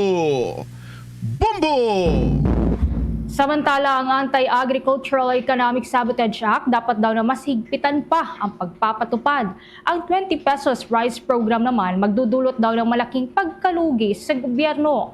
Alamin natin yan sa panayampan ng Bombo Radio Dagupan. Panahon na para ipakita ni Pangulong Ferdinand Bongbong Marcos Jr. ang kamay na bakal ng pamahalaan sa pagpapatupad ng Anti-Agricultural Economic Sabotage Act sa kabila ng nagpapatuloy at dumaraming bilang ng mga lumalabag dito. Ayon kay Leonardo Montemayor, ang chairman ng Federation of Free Farmers, sa naging panem ng Bombo Radio dagupan sa kanya kapag nasawata ang hoarding, profiteering at iba pang uri ng Economic Sabotage Act ay malaking tulong ito sa pagpapalakas ng lokal na produksyon na may kaugnayan din sa pagpapababa sa presyo ng bigas. Subalit sa kabila ng pagkakaroon ng batas hinggil dito ay maliwanag na wala pa ring aksyon na ang pamahalaan sa mga nahuhuli. Dahil dito ay nanatiling mataas ang presyo ng bigas bunga ng nagsasabotahe ang lokal na produksyon na. Ani Montemayor, kapag talagang seryoso ang pamahalaan sa pagsugpo ng krimen ukol dito ay dapat maparusahan na ang mga napatunayang lumatas. Kapag hihigpitan ng administrasyon ng pagpapatupad nito ay mas maiengganyo ang mga magsasaka na palakasin ang domestic sector. Samantala, ang Benteng Bigas Meron na program ng kasalukuyang administrasyon anya ay magdudulot lamang ng pagkalugi sa gobyerno dahil ang mga binibentang bigas ay hindi naman nabibili ng gobyerno ng 20 pesos bagkus ang actual cost nito ay 50 pesos. Kaya't kung handa din lang gumastos ang gobyerno ng ganito ay mainam sa productivity enhancing program na lang sana ito inilaan para sa mga magsasaka.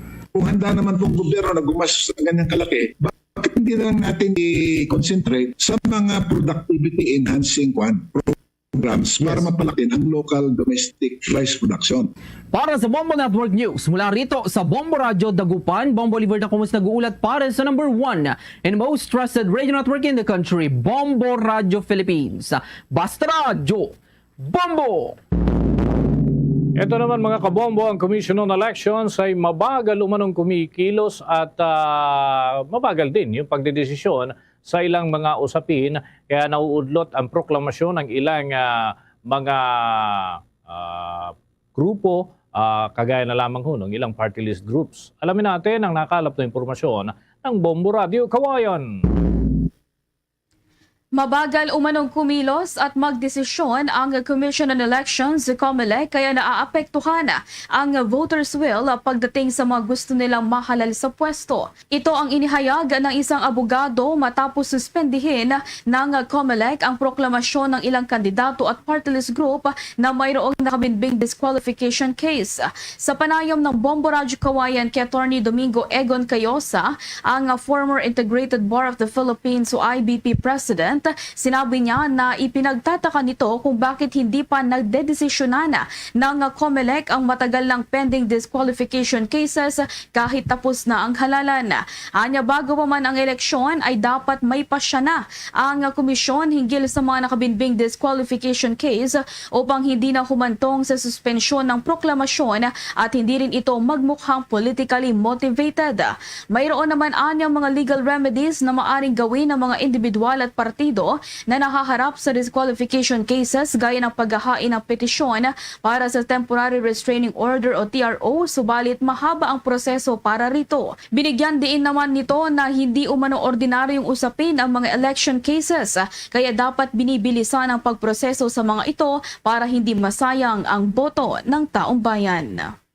Kung meron mang mga disqualification cases, sa batas din, dapat mga election cases, mga ganitong mga controversies, dapat mabilisang madesisyonan.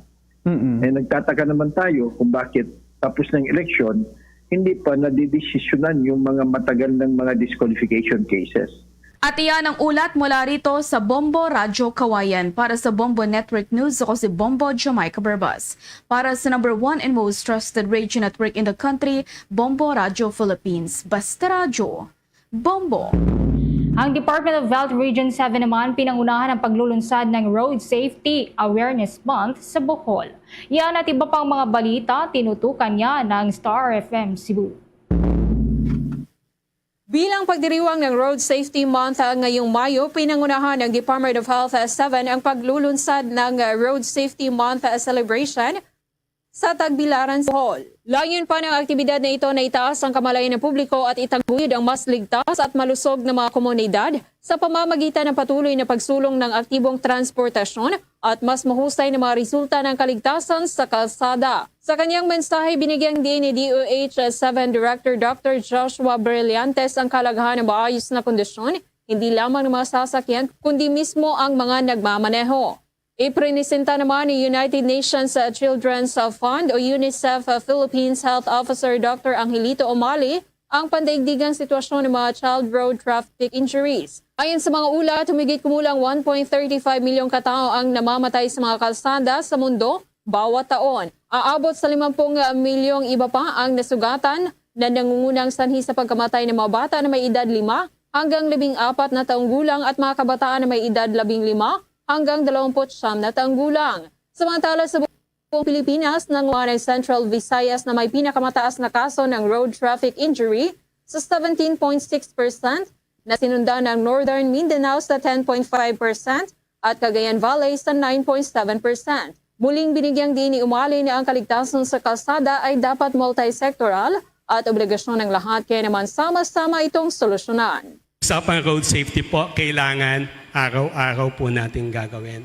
At kailangan po nating bigyan ng importansya yung mga vulnerable road users. Palagi po namin sinasabi na ang kalsada dapat maging ligtas.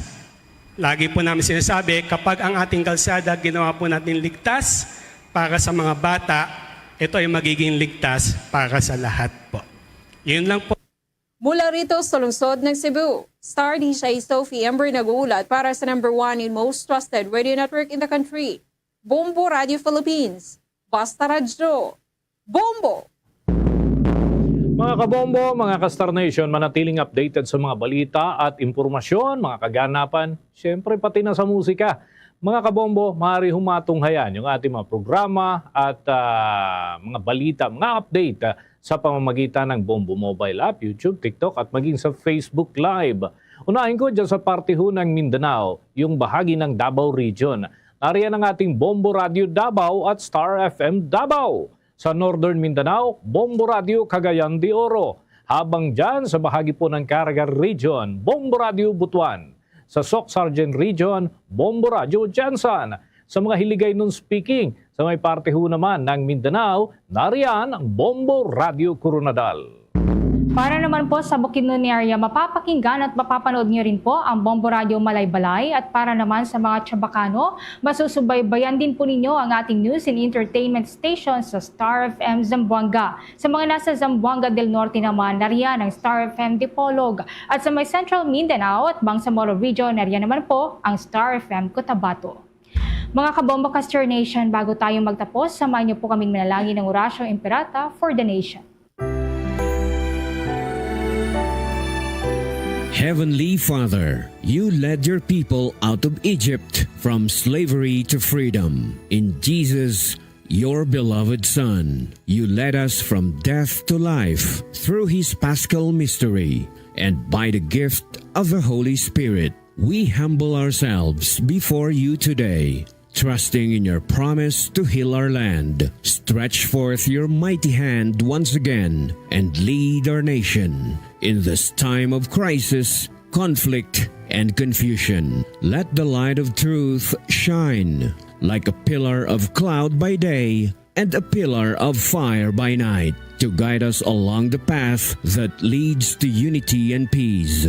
Make justice gush forth like water from the rock, quenching the thirst of victims, cleansing wounds, and opening the way to healing and reconciliation. As you fed your people with manna in the wilderness, satisfy our hunger for righteousness, that we may cease to crave for power, wealth, and selfish gain. Soften hearts, hardened like Pharaoh's, and open eyes blinded by greed, that our love for our country may triumph over all political loyalties and personal interests, and we may learn to see each other not as allies or enemies, but as we truly are brothers and sisters all. May this Jubilee year inspire us to journey together as one people. Let this be our Passover, from lies to truth, from cowardice to courage, from injustice to righteousness, from division to unity, from despair to hope, from selfishness to love. May this time of renewal enable us to discover again our greatness as a nation and our dignity as a people so dear to your heart. We ask this in the name of Jesus, our Paschal Lamb, who leads us through the cross from death to new life. Amen. Our Lady of Peace, pray for us. Saint Michael the Archangel, pray for us. Luzon, Visayas at Mindanao, yan ang kalipunan ng ating mga balita para sa pantanghaling edisyon ng Bombo Network News. Mula sa Bombo News Center, Makati, para sa number 1 and most trusted radio network in the country, Bombo Radio Philippines. Basta Radio, Bombo! Philippine Standard Time, 1 minuto na nakaligad sa takna sining alauna. Balik diri sa pagpangalagad sang bombohanay sa udto sa DYFM Bombo Radio Iloilo.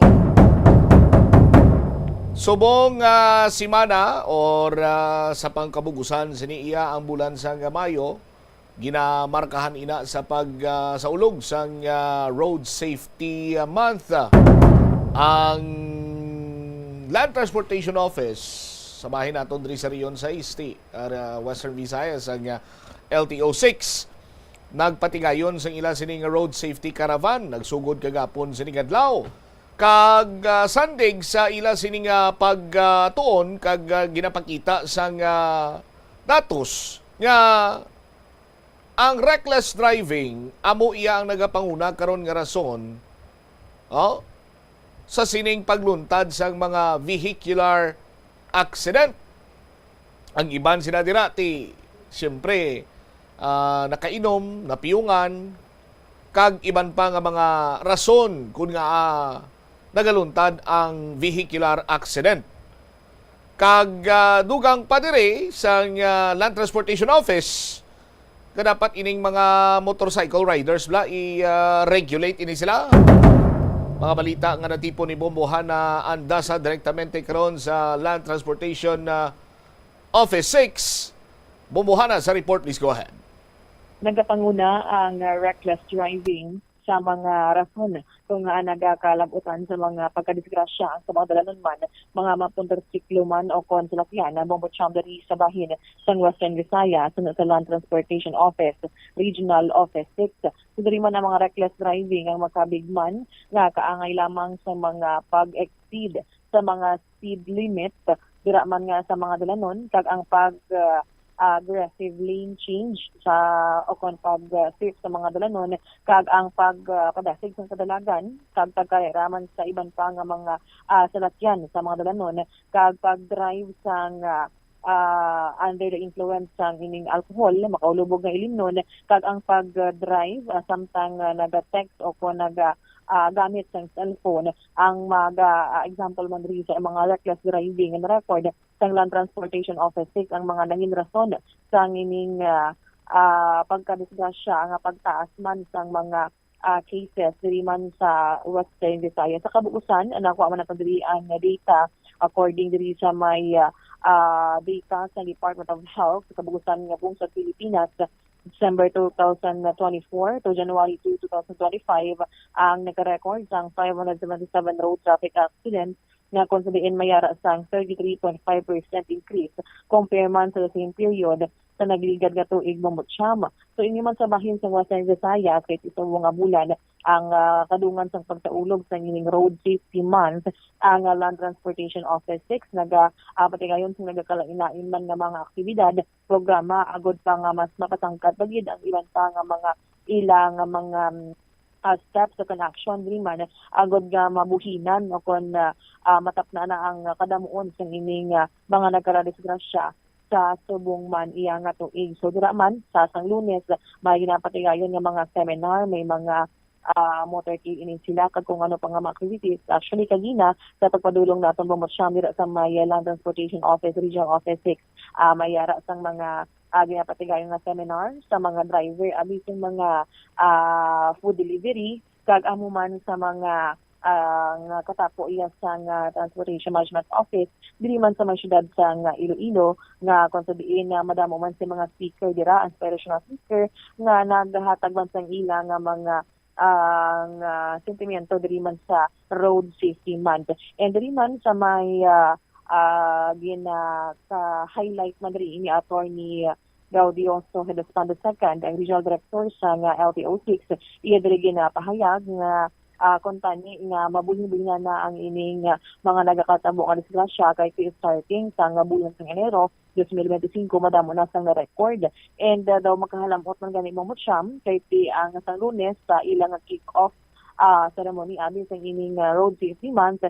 Dito gid natabo ang 3 ka mga dalaguan nga disgrasya diri man sa Western Visayas, kung sa diin una diri ang dira sa may bahin sang Pandan at Pique. Kung madumduman naton nga isa diri ang patay, ang driver sang van, kagapulo diri ang pilason nga mga sakay iya sang Ceres bus sa may Pandan Antique nga kung sa diin makitaan nga halin sa Aklan ini si driver kag ang ining tourist van nga kung sa diin naglalapaw ini sa iyang linya kag nabunguan ang ining Ceres bus nga nagtuga sa kamatayon sang isa iabong Mutsyam.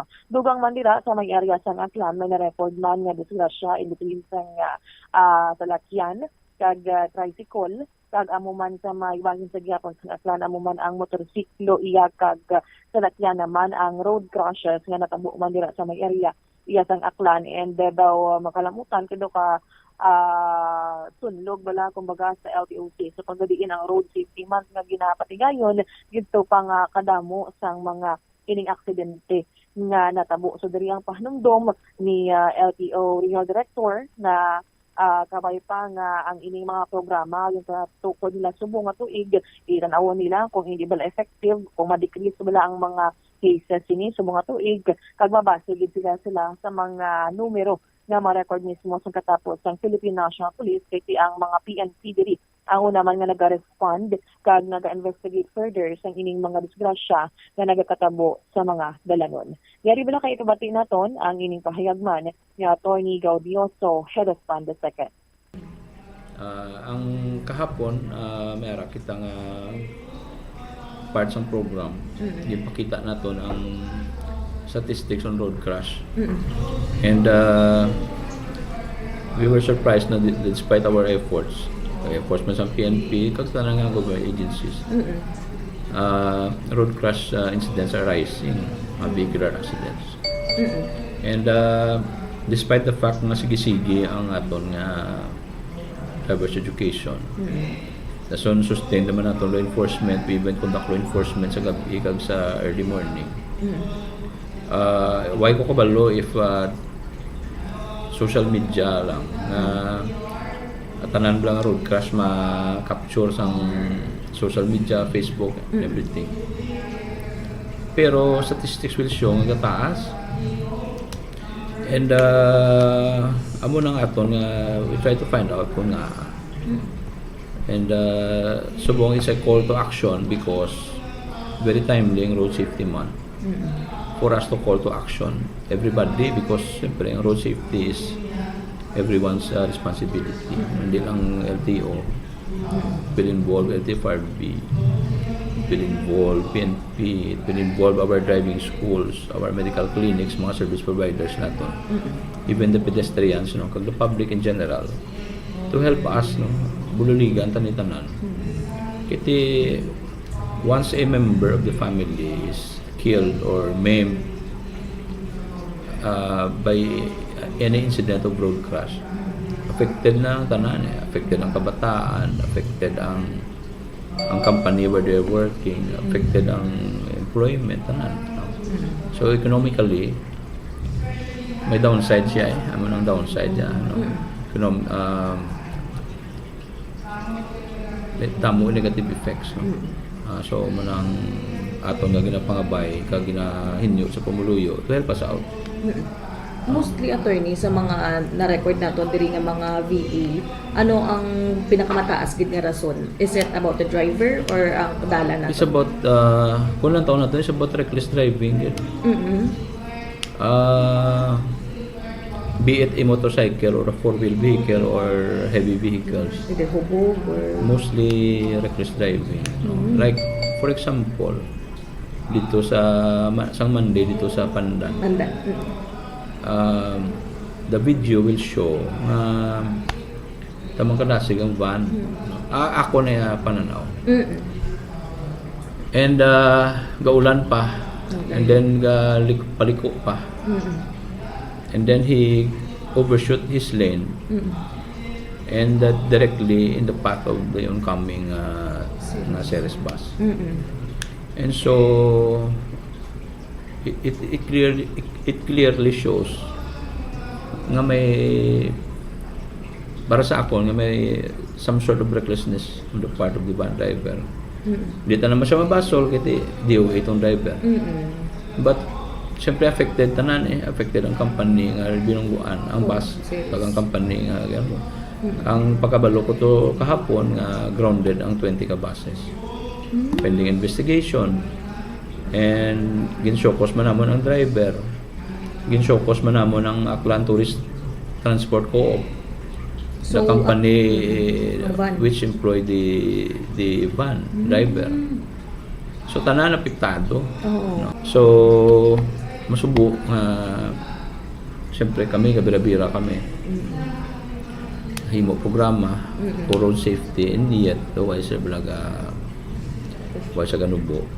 So nga akong gani nga hambal nga mabalaan ta by the end of the year if really the numbers decreased. Kaya kung nag-increase pa gid siya, it means that our program is not working. Nabatian ni Mombod Cham ang pangayagman ni Atty. Godios na Respondo II, ang Regional Director sa Land Transportation na Regional Office 6. Alright.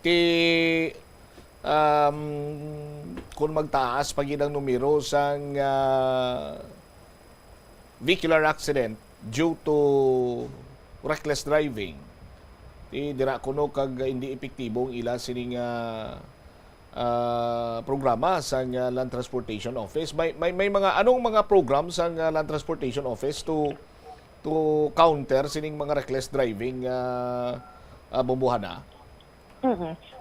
Lakip man sa mga programa subong nga gina-enforcement sa Land Transportation Office sa ining mga kadamuon sa naga vehicular accident. So ang ini nga ginatawag naton man nga pag sige-sige sang pagpa-seminar abi before magkuha sang mga lisensya, mayara sang seminar nga pag-aabyan kag mismo man sa mga gina-invite mo sila Mombod Cham. Actually kagina ato nakita dito nga may mga motorcycle kon food delivery rider ang dito ang presensya, mga katapos ang traffic enforcers kag iban pa man dira nga mga persona nga din invite kag nagipagbahin sa ining road safety month nga may mga seminar kag iban pa nga mga programa kag patigayon diri ang Land Transportation Office kay diri gani sa latest man nato diri nga nakuha sa bahin naman iya sa ginatawag nga Senate Bill number 1015 kung sabihin nag-amend sa revised penal code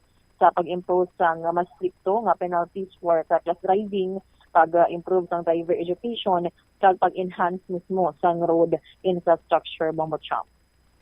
Alright, Katie, may mga theoretical driving course, may mga driving seminars, and yet madamo sa gyapon ang numero sang nagaka-involve sang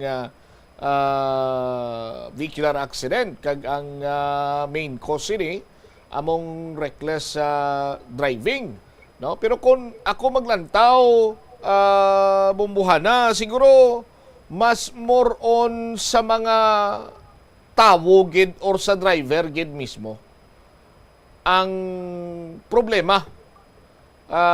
Okay ang aton siniiyang mga theoretical driving lessons, nakita pagani nga rason na bangod ang kalawig sa proseso sa pag-apply sa driver's license. Tinagambal man si Attorney Hiduspan nga sa linya niya panubo-nubuan ta ang oras sang technical driving or theoretical driving lessons na or course or whatsoever para nga ma-encourage pagid ang aton sini nga mga kabumbo nga mag-akuha sang ila sini iyang driver's license sabi or magproseso sa ilan sini nga driver's license. Pero nagaluntad ang reckless driving sa aton sini nga mga kabumbo bangod sa human error. ting iban sini iya tama kadasig mag padalagan, no? Ang iban sini tinagakatulugan, ang iban sini may distracted abi kay nagagamit sang cellphone. Kung kita maglantaw sini bumbuhana ang mga pagsulundan or layi sa aton sini nga gobyerno agod nga malikawan tang disgrasyas dalanon, ara na mo kag daw halos kumplitos rikados na gani. O galing kung ako iya in my own opinion, ambot ko maga-agree sa akon ang aton sini nga mga tagpalamati kag tumalanaw karon via Facebook Live, ang isa sa mga dako gid sini nga dapat ikonsiderar ang driver mismo, no? Kay kung hindi man lang siya mangin reckless driver, kung gamiton niya ang iya sininatunan sa theoretical driving course, sa iban pag nga mga seminar, agud nga makakuha siya sa iya sini nga driver sa license, or before sinati may ara sa iya student sa license, non-professional and professional, no? Kung i-apply lang ng iya sini mga na-encounter or natunan or natipon abi nga knowledge, gikan sinang theoretical driving course, mga seminar, so on and so forth, makalikaw kag gid sa disgrasya sa dalanon. O galing kiti, balaan mo man nga bawal nga magamit sang cellphone samtang nagadrive. Balaan mo man iya nga bawal nga mag-drive nga yara ka sa impluensya sa makulubog sining ilimnon o kon sa illegal sining nga droga. Pero sige gyapon ang imo sining nga drive. Nakuha ako ang punto ni Director Hiduspa, ni Attorney Didoy, sinya apektado ang tanan. Tsakto to, apektado ang tanan, kay kung may mabungguan ka, hindi lang man iya ikaw nga nakabunggo ang apektado, ang binungguan mo apektado man. Kung kapin paginabi kon public utility vehicle ikaw, just like sa ginahambal ni Attorney Didoy nga, sila niya, hamakon mo ba hindi ka basto ang grounded subong, kay gin-issuean sila namon sa show cause order? Same as with sa company to sang mga van or kooperatiba sang van to, gindagdagan man to namon sang show cause order, kag ang kabugat pagid sang buot sa napilasan kag subong man sa namatyan na bumbuhana. Tama ina mo Cham. So magluwas ka na iri sa gina-consider nga nagapangunang rason ang reckless driving. Amo man of course ang pagka-responsable kumbaga sang mga drivers danon kay ti makitaan gani nga kurbada na madanlog ang dalan, why fit nga padasigon pa ang pagdalaman diri sa ginamaneho nga salakyan. So diri man ang gina-highlight ni LTO Regional Director nga apisal gani mo Cham, actually may mga free na nga mga driving upon driver's license nga pagkuha sa lisensya sa probinsya sa Iloilo, nagtrabahan naton nga may ara ang itanyag ang LTOC nga mga free o panas madatig nga pagproseso sa mga driver's license. Kumbaga ara na ang mga ginalatag man sa gobyerno agod man nga ti mabuhinan o kung ma-decrease ang ining ginatawag na pagsaka sang kaso man sa pagdisgrasya sa bilugan man nga Western Visayas and mangin nga pungsod Pilipinas. All right. Sa bahin naman mga Cham, sa iningatawag naton diri nga ang na recently lamang dira sa may banwa naman iya sang Oton, Iloilo nga konta diin may isa ka motorcycle rider na nagtuyo nga paghimuslan ang isa ka customer niya dira sa may Pulo Maestraveta, Oton, Iloilo na konta diin na buligan sa isa pa diri man ka motorista ang ining biktima. Kag subong man ang pahayag diri ni LTO Regional Director Attorney Hiduspa II nga dapat ma-regulate ang mga motorcycle rider diri sa Western Visayas. Bangod so far sa aton diri nga record and based on LTFRB, wala pa sang may nahatagan sa prangkisa when it comes sa mga ining online nga mga delivery o kon rider nga abi magpadulong o magpasukat sa mga areas mo Cham. So hindi masami makita naton sa mga Facebook abi na page o kan Facebook group dira na sila, but wala ini sila nga sang lisensya o kon sang franchise kag matawagan sa LTO nga kolorom. Yari bala kay pamati naton ang ining pahayag naman ni Attorney Hiduspa II. Yeah, on the part of the incident dito sa Uton, nga may attempted nga rape sa iyang pasahero. Nahambal ko na kahapon nga we need to have some degree of regulation on the part of the riders.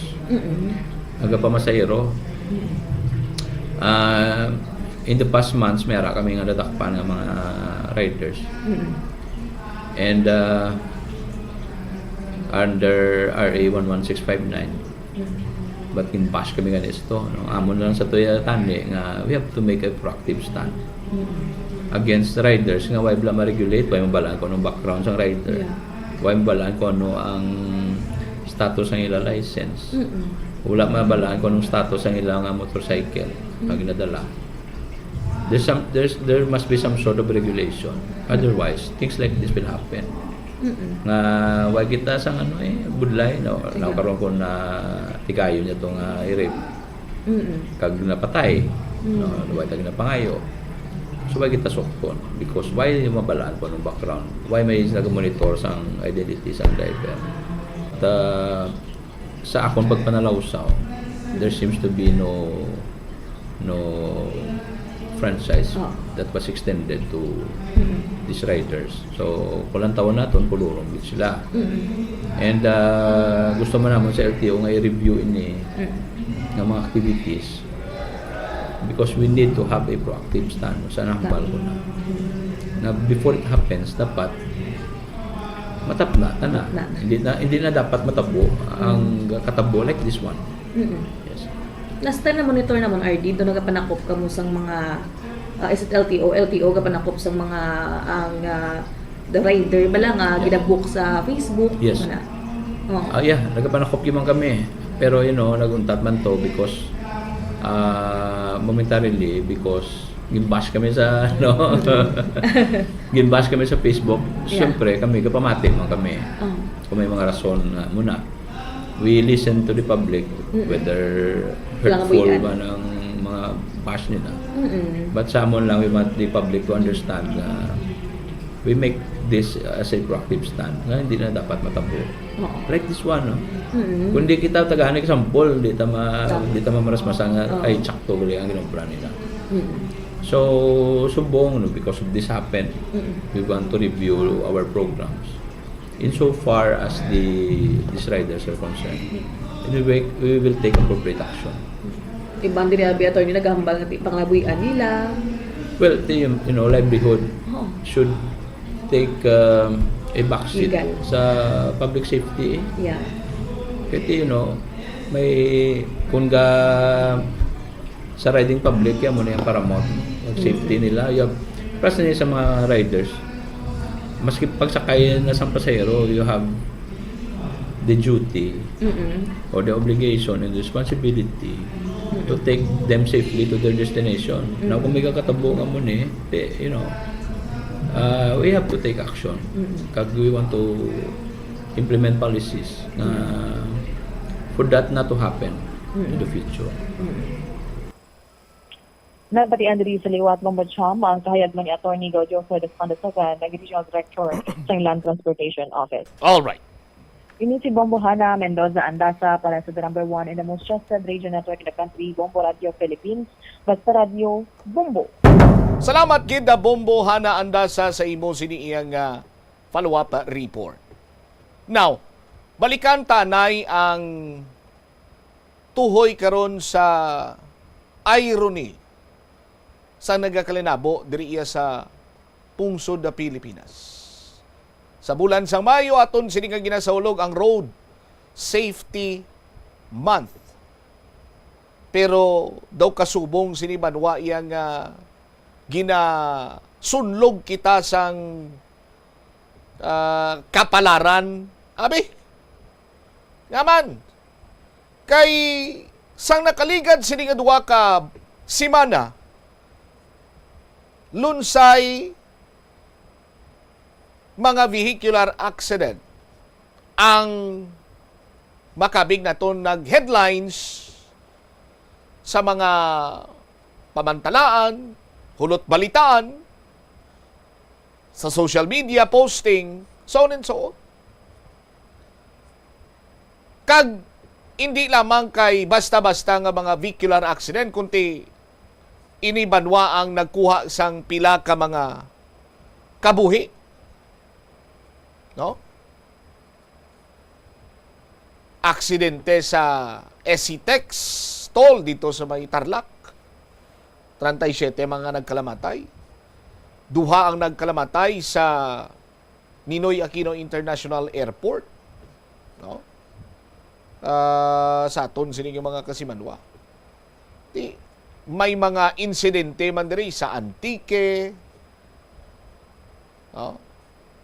Kag subong man sa iban pa sining lugar sa nakaligad sini nga duha ka simana sa aton sini nga mga kabombo. No? Ti ining mga aksidente sa dalanon ang wala lamang nagkuha sang mga kabuhi sang mga inosenteng bystanders. Kunti may pila diri nga nagapabutsyag man sa mga kapaslawan sang mga driver sa pagsunod sa aton sini nga mga rules tuhoy sa road safety driving sa aton sini nga mga kabombo. Oh? Ang Land Transportation Office, lakip na sinadri ang Department of Transportation, ang nangin istrikto sa ila sini nga mga regulasyon. Oh? Ugaling abi kay kon road culture ang aton sini nga pagaistoryahan, sarang naton ini nga matunga sa duha, ang city culture kag ang provincial road culture nga ginatawag sa aton sini karon nga mga kabombo. Kung diri ikaw sa syudad, just like sa syudad sang Iloilo, hindi man ikaw makapadalagan sang madasig diri kay apisar nga ang aton sini nga mga mayor nga dalanon lagpad iban sini ginimo nga parkingan. But nonetheless aton sini mga kabombo, kung may mga vehicular accident nga nagaluntad diri sa syudad sang Iloilo, just like sang nagligad sini may nadlaw dito sa may area sang Lapas nga nakaangkon man sang major injury ang isa ka biktima kung sa diinti nakaangkon sang fracture sa iya sini nga tiil. Kay madasig ang pagpadalagan sang motor, way matulupangdan sang isa ka SUV nga may motor gali nga nagasunod sa iya or nagagwa, tapos gulpi lang siya nagliko kay may nalipatan, so on and so forth. No? Amo na ang hambal bala sini nila sa aton sini nga mga kabombo nga ang disgrasya sa dalanon, no? Hindi mo na iya mapulong, wala ka kabalo kung sano ina matabo. But pwede mo ina likawan sa aton sini nga mga tagpalamati. Ang city culture sa aton sini nga mga kabombo, city road culture, ti may mga driver nga paspasanay kay kung syudad ka, just like sa syudad sa nga Iloilo, ang aton sini nga mga intersection diri may mga traffic lights. Kag hindi naman niya lipod sa ibalo sa mga driver, particularmente ang mga driver's license holder, hilabi pa ang mga professional driver's holder, kung ano ang duag pula, yellow, and green. Kung anong butsilingon sina. Daw halin pa man iya sang gagmay kita or even sa aton sini nga elementary do ara naman na nga nahatag sa aton nga leksyon abi kung hindi sa elementary sa high school, no? Or common knowledge na sa aton sini nga mga kabombo nga kung red light means stop, green means go, Kag ang yellow means slow down, hindi kay drive faster. Sa aton sini nga mga kauturan. Amo na yang isa sa mga culture diri iya sa bahin sang syudad or the city road culture per se sa aton sini nga mga kabumbo. Kag isa man inabanwa sa mga nagakos or possible nga tunaan sang vehicular accident. Sa gamay sini iyang gutlo sang tion or even sa imo lang sini nga pagpamisok. Kay ikaw ang nagabantay sa kung ano nga kolor ang ara sa traffic lights, kag kung ikaw nagasunod sina, red means stop, green means go, kag ang yellow or orange means drive slowly or prepare to stop sa aton sini nga mga kabumbo. Pero ang iban sini iya tingina himo sini nila nga drive faster. Timbis kung tani iya nga nagapreparar na to nga mag-go ang sa piyak sini nga lane, kumo nga nagahingagaw ang isa ka driver, kaga intermittent na, naga-flashing na on and off na ang yellow, pinaspasan niya ka drive, pag sugatanay nila sa intersection, bungguanay sila kuti. Kuret na naman kita sa kaso sa vehicular accident sa aton sini nga mga kabumbo. Dito ya sa probinsya sa nga Iloilo, way to ya sa nga mga tawag siya ni, way to siya mga stoplights, way to ya sa mga traffic lights. Dito naman iya sa probinsya sa nga Iloilo, or sa bahin naman sa probinsya sa Iloilo, kapin pa nga madamo naman subong sang simentado sining dagan or dalan rather, tidira kon ka isa pinagusto man iya sa pagpadalagan ang pipila ka mga driver. Kag bangod sa pagpagusto nila sa ngadlagan or madasig nga pagpadalagan sa ila sini nga masalakyan, kung isa hindi na nila mamulalungan ang mga pavement markings or even ang intersection. Sa aton sini mga kabumbo. May iban pagin siniya sa mga kabanwanan nga ang intersection lang ang may suga or may poste kag may sanag dira. Ang kalabanan siniya nga mga malawig nga dalan nga tadlong wala sang suga, ting iban sini nga driver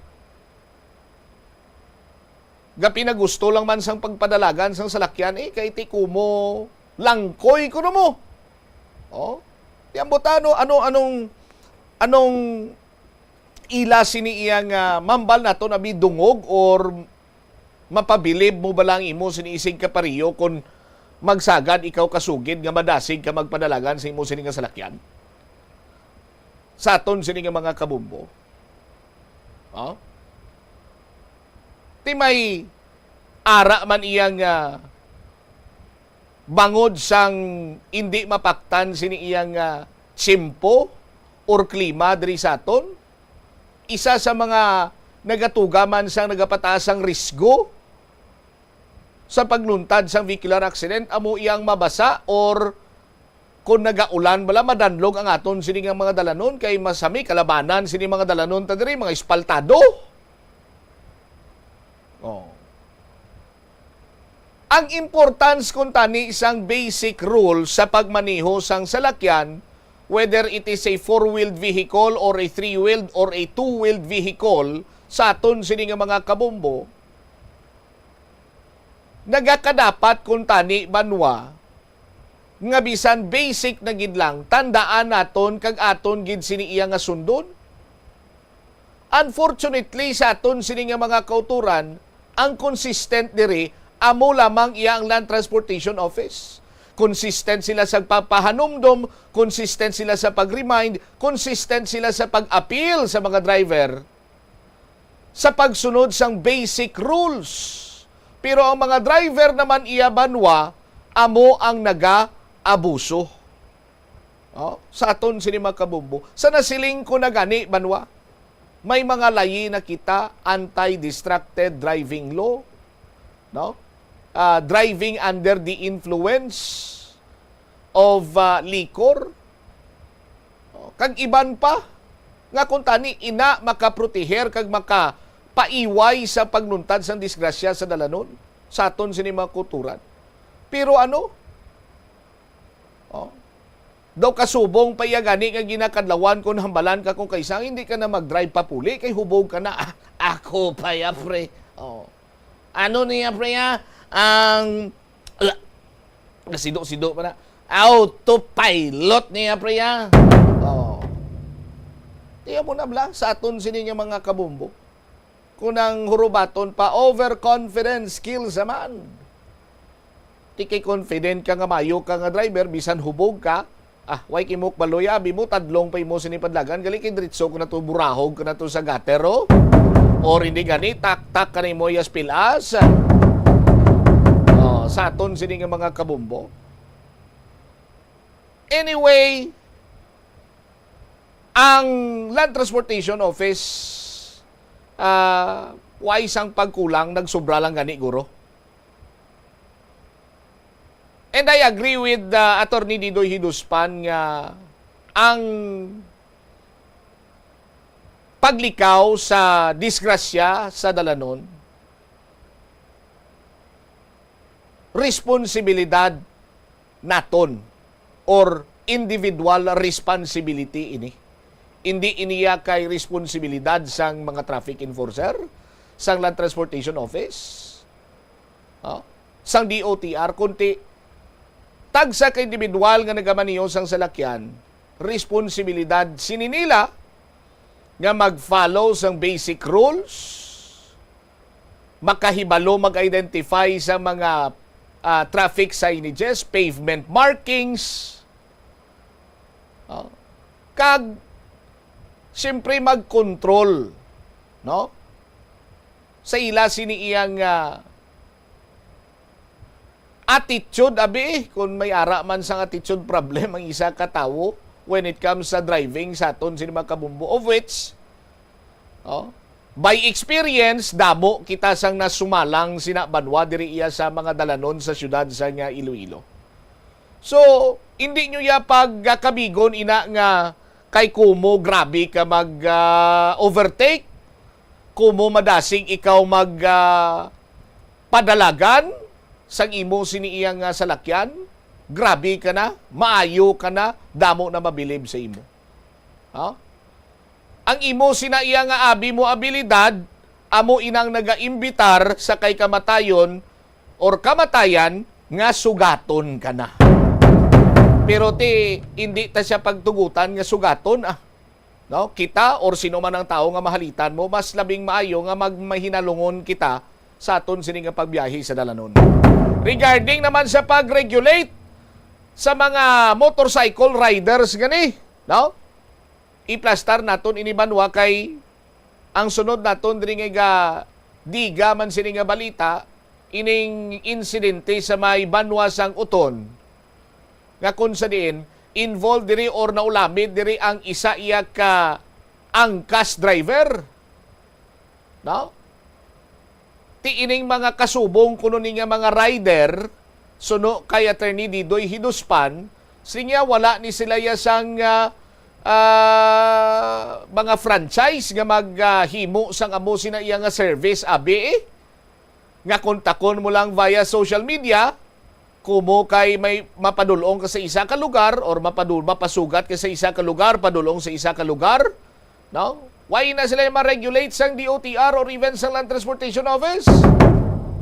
Ti karon banwa, naglabot pa sa worst case scenario, bangod nga ining rider, gintuyo iya pangahimuslan ang iya sini nga pasahero.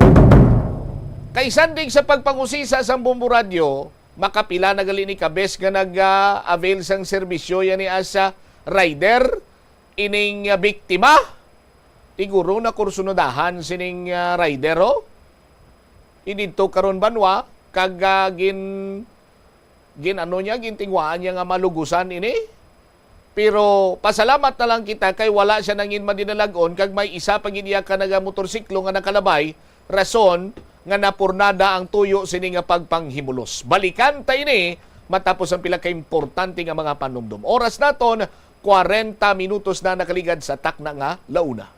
Ilonggos, get ready! A new flavor is about to take over the local scene. Introducing Panay Craft Beers Brewery, your soon-to-be favorite destination for bold, handcrafted beer. This isn't just another brewery. It's where passion meets creativity in every pour. If you're ready to explore unique blends, Panay Craft Beers Brewery is about to raise the bar. Located at Plazuela 2, Barangay San Rafael, Mandurriao, Iloilo City. Plazuela de Iloilo, Billboard of Activities for May 18 to 24, 2025. Excited as always.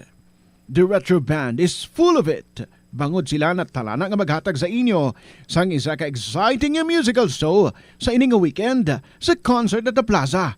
Mangin inyo, umpisa alas 6 sa gabi sa Mayo 24, Sabado. Sa tion sa musical show, napulo ka magamatahom nga Plazuela de Iloilo, special edition mags kag madamo pa nga iban ang igaparafol sa mga suki sa Plazuela de Iloilo. Sa Mayo 25, Domingo, ginaagdang tanan nga mangin kabahin sa Eucharistic celebration nga pagkahiwaton sa El Puente o on the bridge sa among adlaw, alas 11 sang aga.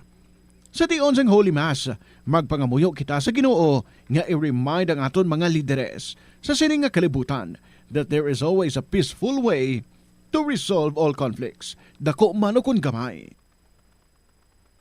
Plazuela de Iloilo, we remain to be one with you in a common hope for a better community and a progressive country in 2025. The Farmers Bazaar, your traditional public market with the touch of Plazuela 2, ang isa ka lugar nga gintukod sa tion kag sa kasagsagan sa COVID-19 pandemic nga may tinutuyo nga maghatag sa imo sang safe marketing experience. Subong nga ang COVID-19 hindi nagidman dako nga pamahog kag nagapakadto na kita sa next normal. Rest assured nga ang Farmers Bazaar will further evolve agud yung magpadayon sa paghatag sa inyo sing satisfying marketing experience. The Farmers Bazaar. Sa lower level, tara na pahamtang ang fish, poultry, kag meat section para naman sa inyo mga kinahanglanon nga prutas, utan kag iban pa, magbisita sa upper level, pinaagi sa paggamit sa hagdanan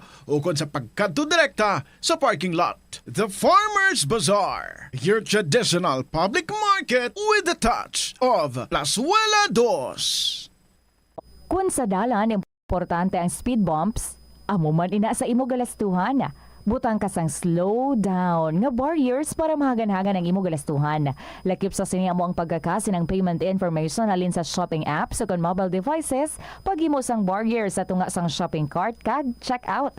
Hindi ka man mag-subscribe sa promotional email sa context kun nabudlayan ikaw mangindi sa sale. Kun kakasun mo ang convenience sa spending, mas makasave ikaw sang imo pinangabudlayan nga kwarta kag sigurado nga malabot mo ang imo financial goals. Ini nga pahanumdom ang ginadulong sa imo sang the number 1 and most trusted radio network in the country, Bombo Radio Philippines. Basta Radio Bombo!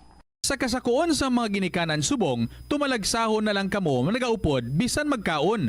Apang bisan anuman kuntani nga kasakuon sang miyembro sang pamilya, hatagi gid sang oras nga kamo makaupdanay sa kalanan o kon makalagaw kun wala sang trabaho. Kung nagaplano sa aktibidad agod nga maka-enjoy upod ang imo nga pamilya, tandaan nga ang focus nyo amo ang pag-spend sang inyo oras nga updanay kag wala dapat sang iban nga mga bagay nga ginapaminsar kaangay sang trabaho o kon homework. Nakasimba ka na bala sa Miagaw Church?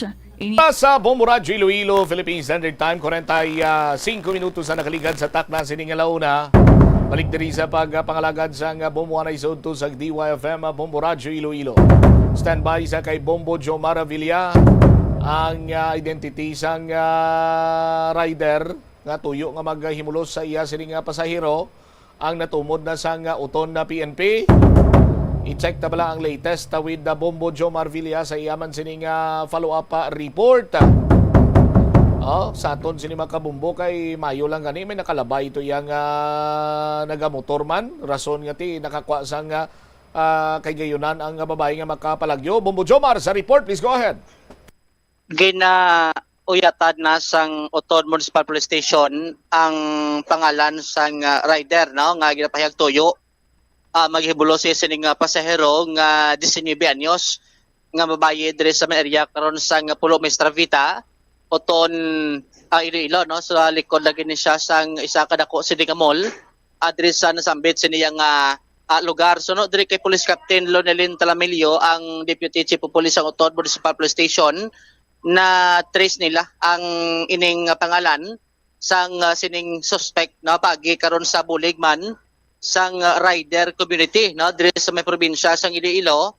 Kay may mga nakakilala ini saya sa Facebook Champ sunod diri kay Captain Talamilio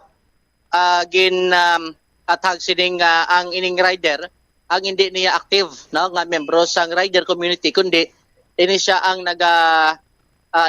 nagabiyahe lang kung may makontak abi siya pero hindi ginhambal nga nagaupod ni siya sa pila ka mga rider community syudad o kon probinsya man sang Iloilo. So ang pagpastar diri sa Oton PNP hindi pa mahambal nga siya gid ni na 100% ang ining pangalan kag ining identity karon sang rider nga ginatudlo karon na suspect bubutsam kay nagagather pa sang dugang siding nga ebidensya agod nga ma-confirm kag mahambal nga 100% nga siya gituya ang suspect nga naghimulos. Isa din sa ginatinguan nga makuha ang sining address kay once kun ma-locate ang address sining rider so mapos ini siya nga mapa-identify sa barangay agod nga ti ma-confirm kung ilagid man siya pamuluyo kag amo gid maning sining kompleto sining pangalan kay do nagaduha pa dire ang otoridad kay kadamo sang sining ginagamit sining dami account nga mo ni ginagamit sini pag-transact karon sa sining mga customer amo nang tisuno sa kapulisan dapat masigurado anay 100% ang sining pangalan ang identity sini agod nga maka-file sang nagakaigo sining kaso ang biktima batok sa sining nasambit sini nga driver sang motorsiklo Bombo-Champ. Dugang padre sang natungdan mismo man ang biktima maka-identify sa itsura sang suspect pananglitan nga magkitaan ni sila liwat kay daw halin panisang bulan sang Abril ado dito nag-start ang ila sining communication sang sining biktima kag dito way man ahumaom ang ining biktima nga tiyan mo na matabo kay do kanami man kuno sang sining pakigupod kay ginadulong man siya kung sa din ini siya nga magkadto o kanang sining destination sa may bahin sa probinsya sa Iloilo. Matandaan nga tinatabo ini sang Mayo 18 mga takna alas 11 sang gabi. Asa din ang ining biktima halin diri sa may area sang Haro Plaza padulong ko tani sa may Banwa sang Pabia Iloilo. So nagsakay ni siya sa motor ado diri sila nagagi sa may Mandurriao alapos diri sa may Hibawan Bombo-Champ kay ti ang destinasyon sa babae kay Pabia nagayo ni kanong driver nga may hapitan na sa Oton. So pagabot sa may Hibawan flyover nagliko ni siya pawala kay ang patuo Pabia tani mo tinagpasugot mo tong babae kay ti daw nagkambiyansa sa kay kilala yaman kay mahapitan laman kuno sa nasambit sining lugar. So pag-abot dito sa area nagliko sila sa may isa ka dako nga mall pasulod sa may Pulo Maestra Vita sa may Oton siguro more or less mga 500 meters sa kalayon dito nga natabo na ang why gina-expect nga matabo abi nagpanaog to ang rider sa motorsiklo bangod nga ti ang lugar maligwin malayo sa pamalay kag gaway-gawa sang enough sining suga although nga may street light pero hindi masanag kay solar Bombo-Champ. So dito nga gin papanaog sang suspect kinapagpilit sinigi papanaog ang ining biktima kagatuyo kung tani nga himuslan ado ginbotong yan ginbotong yan sa higad sandalan siguro mga 5 metros na kunong giputungan kay sa kilid sandalan may mga masiok no nga tanom, may hilamon at tapos may mga kamonsil dito Bumbutsam. Pag at the same time do may ara siya sang kanal no tikon natigayon bitong madala to sa bay kanal ang babaye siguro way na to makakita o kun way na to makitaan sa isa ka rider nga naglabay sa lugar nga motong nagbulig kag nakapangayo sa tabang ang ining nasambit sining biktima nagpakuno-kuno pagadi nga pulis no ang ining rider nga naglabay lang lamang ati mapahog no kag makapalagyo ining nasambit sini nga biktima. After sa natabo ay tinapuhag na gilayon man nagpalagyo ining suspetsado Bumbutsam pabalik sa direksyon kung sa din ini sila agi pasulod sa nasambit sini nga lugar. May ginayatan man nga plate number no do nakuha sa plate number. So gina-check karon sa Land Transportation Office Bumbutsam kung sa iyagid man sini pangalan no nakarehistro ang motorsiklo kay once kun pareho ang pangalan abis ang motorsiklo kag sa pangalan ni ginuyatan sang pulis so dako na gid ang posibilidad nga siya to ang suspitsado nga nagtuyo nga maghimulos sining 19 anyos sini nga babaye. So ginklaro ni Captain Talamilio kay badamo sa nagapalabot sang pagkadismaya especially sa riding community no nga ang ining individual hindi niya konektado kag why niya sa komunidad sa riders Bumbutsam kun dito personal niya lang sini no nga nagatransact sa sini nga customer. Aribla no ang kabahin sa payag ni Police Captain Talamilio, Deputy Chief of Police ng Uton PNP.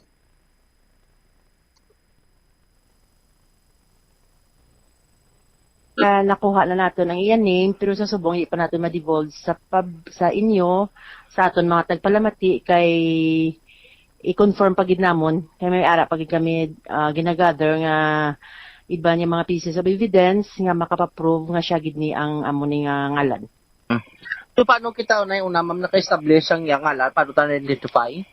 Tulad man sang mga sang rider community nga kung sa diin nag-coordinate ang aton investigator based man nga as alleged rider ini siya kag nakilala or hindi pa man confirm makilala gid pero familiar sa iya.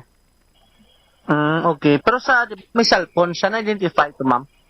Sa cellphone? Yes ma'am, yes ma'am. Ang ila to mode of transaction is through personal messenger account nila nga duwa. Kay daw freelance lang ni siya guro way na siya grupo ang aton nga ang ini nga person of interest naton.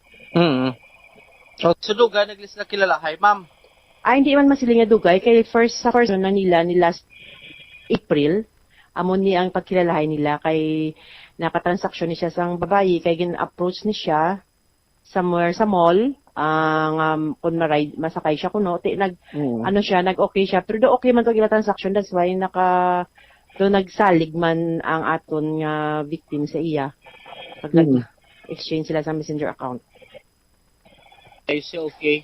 So amo nagli pero but silingon doon di patagid 100% nga siya to ang ginatransact anong identity ya kung sa amon nga development sa investigation. Sir. Hindi pa 100% ka confirm. Bali ma-confirm lang gid ni naton kun ma-gather na tanan naton nga mga documents nga makapaprove nga siya gid ni. Kung kilala gid sa kababaye man no pati ngalan niya. Kilala ang babae sa ngalan niya kay sa messenger account or Facebook account lain daw dami account niya nga ano. Yes. Dami account siya. Subot sa lingon ko may pangalan na kamo tumod na siya pero sa address siya ma'am. Wala gid niya confirm. Pero either this week or next week possibly ma-file na ang kaso against sa iya. Ano nga kaso ma'am? Attempted rape sir. Okay. So, bali may witness kita, ma'am? Yes, sir, may witness kita. Amo to siya ang nag-rescue sa aton nga victim sa nagpangayo bulig. Amo to ang aton witness. So, ingon, hindi na, follow ma-regular filing niya ni ma'am? Yes, regular filing lang gid ni.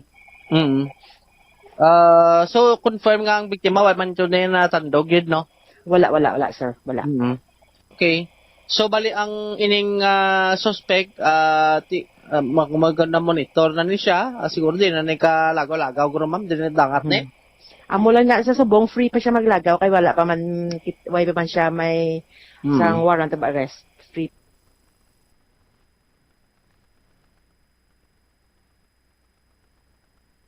Si Police Captain Rodel Talamilio, Deputy Chief of Police sang Oton, PNP Station, diri Bombocham, encourage mano sang otoridad nga basi nga ti may mga iban sini nga nakakita pagidla Bombocham nga ti mahimo makabulig man sa paghatag sang information agod ti mapadasig ang pagsolbar sa sining nasambit sini karon nga insidente sa nasambit sini nga lugar Bombocham sa bahin Sabi ko anay Bumbudyo, rambal ni ma'am, personal nga messenger nilang gamit nila nga duwa sa pagpunta kanay. Kay sang April to do na dito sila personal messenger kung ti matumod na nila kung sino to. Kay ang ginagamit ko dong account dami account. Kita ni ang balya dami account ang gingamit nga messenger hindi pag yamba nga personal account yang gingamit ya para magkontak kanay sila nga duwa. Abo gani ang ginabaligban pa sang pulis kay kadamo sa mga ginagamit sa sining account. Amo nang although nga may ginuyatan sa pangalan. Damo dapat siguraduhon kuno anay. Dami account. Tinamo. Abo gani lain-lain ko ng account may profile sang bayi man no pero laki ang gauyat. Do ani may blood mo nang mga ginahimo sining nga profile. Pumutsam sa sining nasambit sini nga rider kay once kun ara kaya sa rider community ado may page ni sila no damo na sa mga grupo may ara ya gani nga mga update no do iban pagin sini nga mga grupo pero hindi siya do sa personal no kun siya sini nga ga-direct vlog message ang ining 19 years old kun mapasugat or mapadulong abi sa lugar kung sa di ba nang sini nga destination kay once kun ara sa riding community kun sa mga grupo ni sa mga riders gina-publish nila sa ila sini nga page no tipo no nalanda kung sino maka pick up no for example iban sini ginabutang lang LFR mo no iban sini makarelate gid sa LFR kung naga-transport sila pagi sa motorsiklo Bombocham so mapauna-una na sila pick up no kung sino malapit abi sa lugar amo na kun ara sa grupo abi kun sa community sang sining mga riders nga nagabiyahe diri sa may syudad o kun sa may bahin man sang probinsya sang Iloilo Bombocham.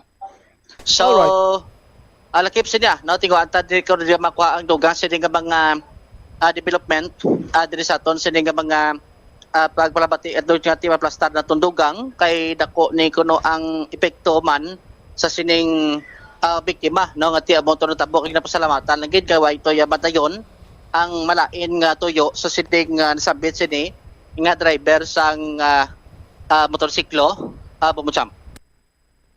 So munang latest no ang ining update karon sa sining insidente sa Bay Banwa sa Uton, Iloilo. Ini si Bumbudyo Marconsumo Villa para sa number 1 most trusted radio network in the country, Bombo Radio Philippines. Basta Radio, Bombo. Salamat gid Bombo Jomara Villa. Sa mga riding community, kung kilala nyo ni siya, kag kabalo ako nga kilala nyo gid ini siya, isugid nyo na lang sa pulis. Nga man, kay mapiktuhan ang inyo siniya unregulated kag makabig nga kolorom nga palangabuyan. Bangod kay may natabo na, ekspektaron nyo nga istriktuhan na kamo sini Banwa sang Land Transportation Office. So maapektuhan ang inyo sini kuntani nga sideline, side hustle, extra income sa aton siniya nga mga riders. Kag maguba man ang inyo sini nga imahe. Kung hindi ni siya madakpan, base karon kung magamit naman ini siya sang lain nga pangalan nga daan sandig sa pagpangusisa sang uton PNP, madamo ni siya sang dami account. Oh? Ti karon iya bagpakuno-kuno naman ini Shabi Banwa nga miyembro sa sang isa ka rider community nga pwede ma-hire. Kag may himuon naman siya nga kabulastugan, ti kunti apektado naman kamo. Gani mo lang niya kasimple aton sini nga panawagan kag apilar sa riding community. Balaan ko nga kilala nyo ni siya. Hindi nyo na pag tabon-taboni pa. Kay kamo man gyapon ang mapiktuhan. Sa mo pa lang ni daan nga issue karon Banwa, no? Kag sa statement kagayna ni Attorney Didoy Hinuspan nga dapat i-regulate kamo kay makabig kamo nga kulurom, no? For example, may ginaangkas kamo dira nga nagaserbi as pasahero nyo, madisgrasya kamo, wala sang lagson siniya ang pasahero sa inyo. Oh? Kay ti hindi man kamo rehistrado mo.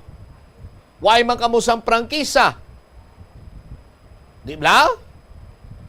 So, kumbaga, markado na kamo sa Land Transportation Office.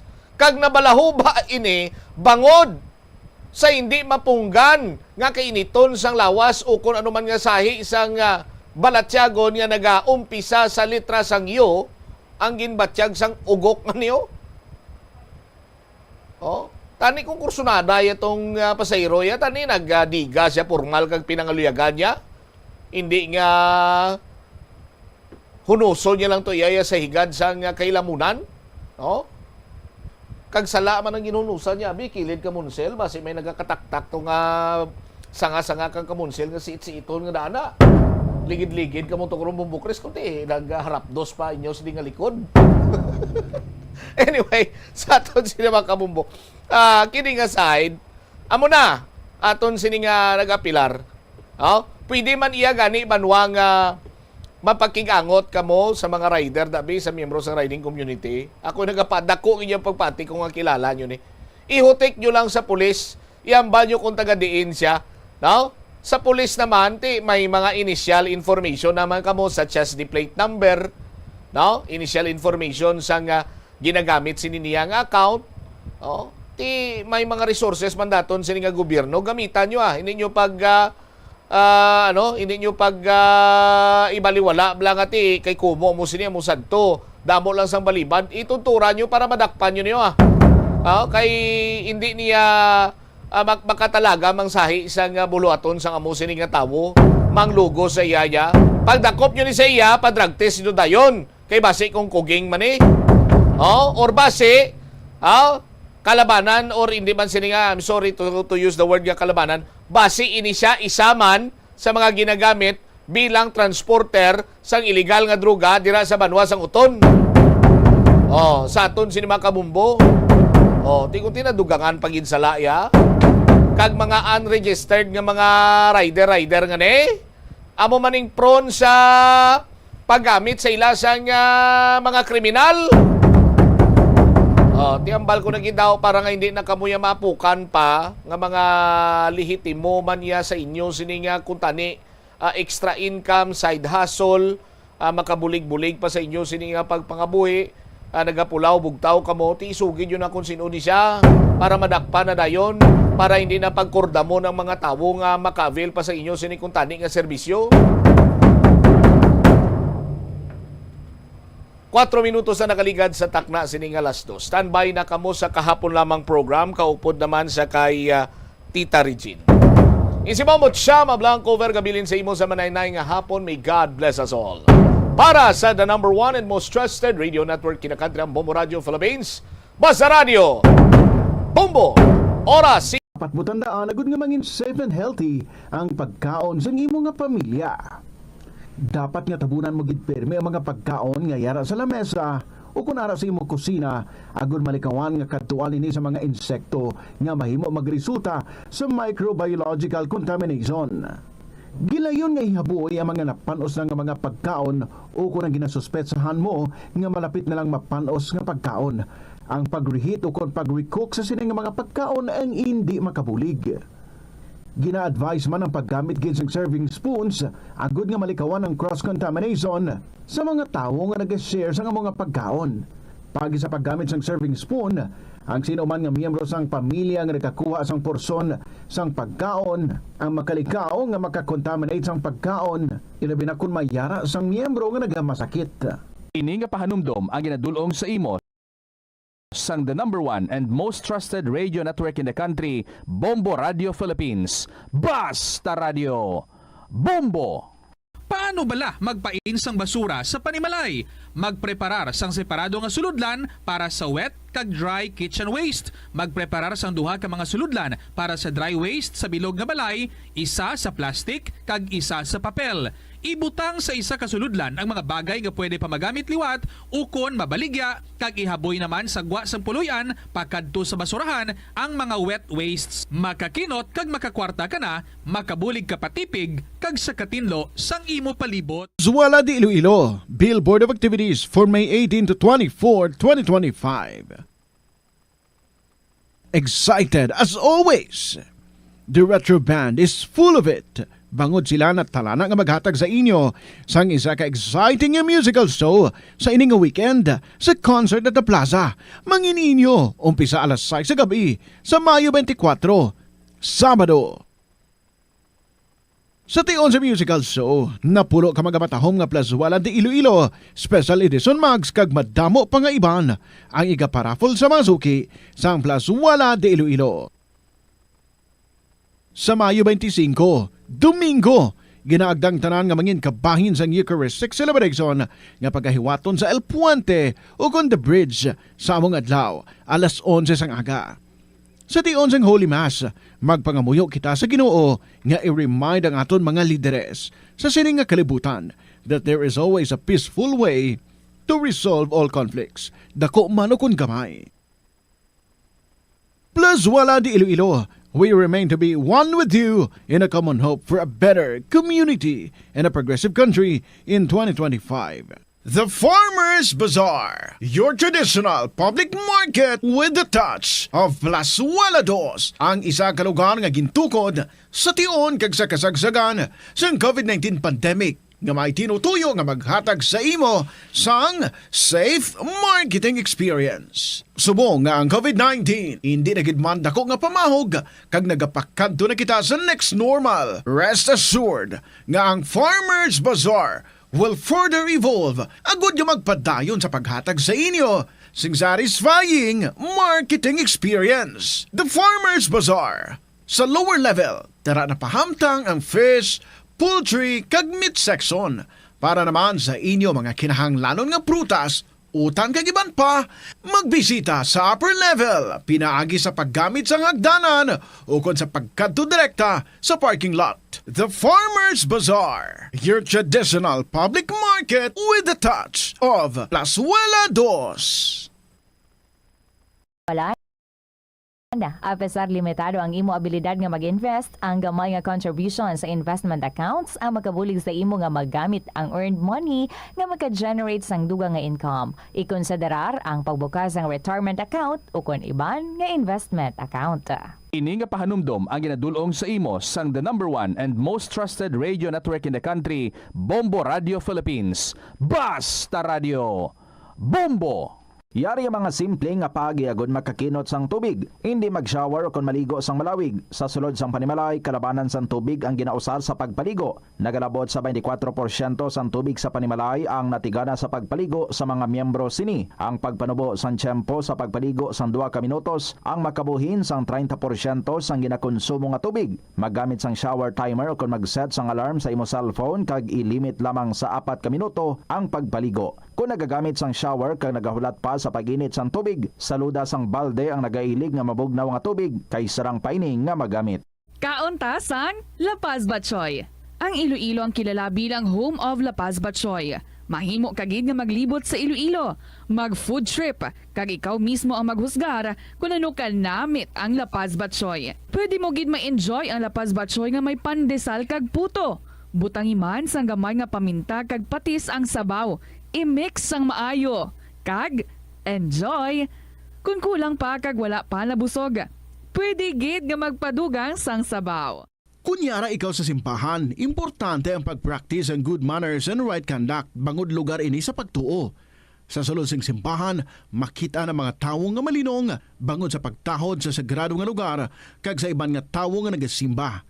Yari ang dapat himuon kung magpadulong o kung yara sa sulod sing simbahan. Magsuksok sang formal nga bayo kung magsimba. Likawan nga mangin kaswal o kung magsuksok sang revealing nga bayo. Magpadulong sa simbahan antes mag-umpisa ang misa bilang pagpakita sang respeto. Apang kung late na ang imo pag-abot, magsulod sa simbahan sang malinong kag magpangita sang pulungkuan nga wala sa may nagkakatublag nga iban. Mangin mahipos o kung sa maghambal sa manubo lang nga tono sa sulod sang simbahan. Hindi pagdisturbo ng iban nga tawo pinaagi sa pagchismis o kung paggamit sang cellphone. Magupod sa pagpangamuyo kag pagkanta. Apang kung hindi ikaw pamilyar, magtindog kag magpungko sang malinong kag sundon ang flow sang misa lakip ng pagduko kag pagluhod kung kinahanglanon. Magpamati sa seremonya sang pare o kung pastor. Hindi pagsabada ang imuupod, ilabi na kung padayon ang misa. Magpakita sang respeto sa pari, altar servers kay iban pang miyembro sang simbahan. Masami siguruhon nga naka-silent mode o kung naka-turn off ang imong cellphone antes magsulod sa simbahan. Agud malikawan ang distractions.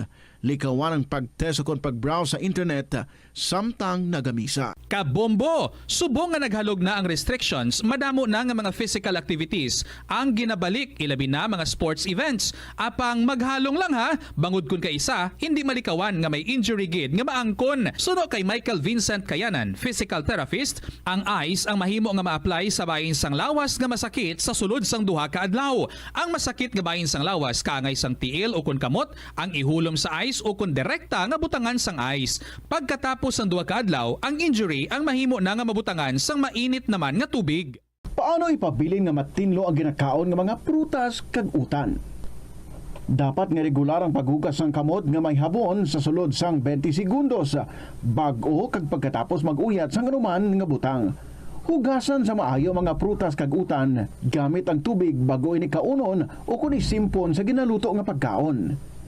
Likawan nga maggamit sang habon o kun bleach o kun anuman nga kemikal sa paghugas sa mga ini. Lutoon sa maayo ang mga utan agud mapatay ang mga mikrobyo nga nagatapik diri. Kung ikaw may ubo kung sipon, mas maayo nga itugyan na lang sa iban nga miyembro sang pamilya ang paghanda sang pagkaon agud malikawan ang cross-contamination. Ini nga pahanumdom ang ginadulong sa imo sang the #1 and most trusted radio network in the country, Bombo Radio Philippines. Basta Radio! Bombo! Isa ka panugyan para makasave ikaw sang kwarta amo nga balon ikaw sang imo kaugalingon nga pagkaon kag tubig. Kung magpadayon ikaw bakal sang lunch o kung mag-order, natural nga sa lampaw-sampaw gid ang imo nga balayran. Ang kalabanan nga restaurant meals, take note, unlimited man sa calories, gani daw malayo gid nga mangin healthy ikaw. Apang kung ikaw magbalon, makalikaw na ikaw sa gasto sa kwarta, kag calories, makalikaw pa gid ikaw sa gasto sa tiyempo. Bangod hindi na ikaw maglakat, magpila kag magpainit agud mag-order sang pagkaon. Bangod sina, mas mangin produktibo ikaw sa trabaho o kon sa eskwelahan. Ini nga pahanumdom ang ginadulong sa imo sang the #1 and most trusted radio network in the country, Bombo Radio Philippines. Basta Radio! Bombo! Sa patatas, masami ginahaboy na lang nato ng panit. Suno kay Dr. Cynthia Sass, isa ka nutritionist. Ang panit sang patatas na makabulig sa increased potassium intake. Ang potato skins naga-provide man sang source sang iron nga isa ka essential mineral nga ang primary function nagalakip sang pagsuporta sang red blood cell function. Ini nga cells naga-contain sang dako nga amount sang hemoglobin. Ang protein nga naga-bind sa oxygen halin sa ginahaklo ang hangin kag ginadala ang oxygen sa bilog nga lawas. Kadungan sang pagtigulang, nagataas man ang risgo sang vitamin deficiencies nga nagatugas sang physical kag emotional changes. Santo sa isa ka scientific study, ang B vitamins ang importante agud nga mag-function ang body cells nga nagabulig sa metabolism, paghimo sang bago nga blood cells kag nagabulig sa pag-maintain sang healthy skin cells, brain cells kag body tissues. Magluwas sa supplements, lakip sa mga pagkaon nga bastante sa vitamins sa moang karne, whole grains, prutas, gatas, cheese kag mga ulutanon. Gabulig sa paglikaw sa nanuhay tuay nga balatian ang simple nga pagkaon sang citrus fruits kaangay sang pomelo nga puno sang powerful immune boosting antioxidant. Ang pomelo ang puno man sang lycopene, isa ka anti-inflammatory, anti-aging antioxidant nga nagapanami isang supat.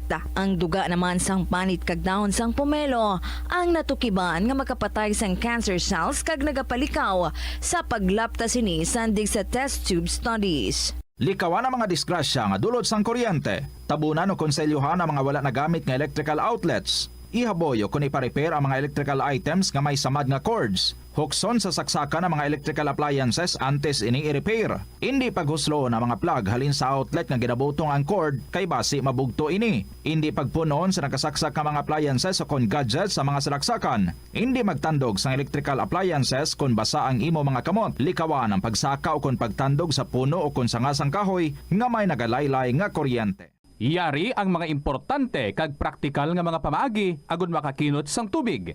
Sa kusina, magamit sang yahong o kon labador sa paghugas sang mga ulutanon o kon prutas. Magdesignar sang baso o kon water bottle agud gamiton sa bilog nga adlaw agud indi magsigi panghugas sini kada matapos ang pag-inom. Kung aksidente nga may nahulog nga ice o kon yelo, hindi ini pag-ihaboy. Sa baylo, ibutang ini sa mga masitera sang tanom. Kung may bilin man nga yelo o kung tubig sa baso nga ginimnan, tipunon ana ini sa balde, agud ibunyag sa mga tanom antes hugasan. Paano ba lamang kalikaw sa aksidente sa dalan? Yari mga tips nga dapat tandaan sa tion nga nagamaneho. Una, likawan ang masaming nga pagsaylo sang linya. Ang swerving o kung pagsaylo sang lane sa isa ka delikado nga maneuver nga masabi ginatunaan sang bunggo anay. Kung himuon ini, siguraduhon nga may bastante ang oras kag espasyo. Ikaduha, i-check ang blind spots. I-check ang mirrors kung clear ang alagyan. Magbalikid o kung maglantaw sa nagaagi sa ibang nga anggulo, agud makasigurado nga maathag ang alagyan. Ang responsable nga driver ang masaming nga handa sa anuman nga aksidente. Kabahinas ang pagkaresponsable ang pagkuha sa nga insurance agud masigurado nga may peace of mind sa dalan. Ini nga pahanumdom ang ginadulong sa imo sang the #1 and most trusted radio network in the country, Bombo Radio Philippines. Basta Radio! Bombo! Tanan kita mayara sang mabulig agud pakibatuan ang climate change. Magamit sang bag nga pwede magamit sang liwat-liwat agud mabuhinan ang plastic bag nga ginahaboy. Bangod ini nagatugas sang greenhouse gases. Ikaduha, hindi masumi magamit sang computer. Kung 4 ka oras lamang sa isa ka adlaw ang imo nga paggamit sang computer, makabuhing ka na sang carbon dioxide emission nga 83%. Ikatatlo, kung malapit man lang imo nga kalatuan, mas maayo nga maglakat o kung magsakay na lang sa bike. Magluwas sa makakinot ka na, mabuhinan pang polusyon nga nagatugas ang climate change.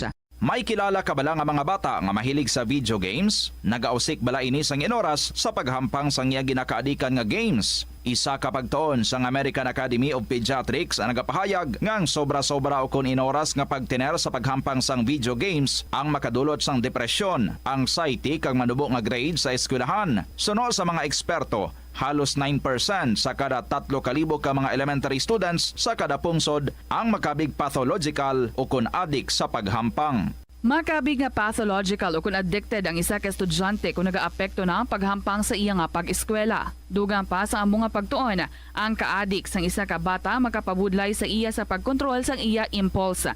Kaangot diri, ginpanugyan nga dapat hindi magsobra sa isa ka oras kada adlaw ang gastuhon sang isa ka elementary student sa paghampang kag hindi naman magsobra sa 2 ka oras ang isa ka high school student.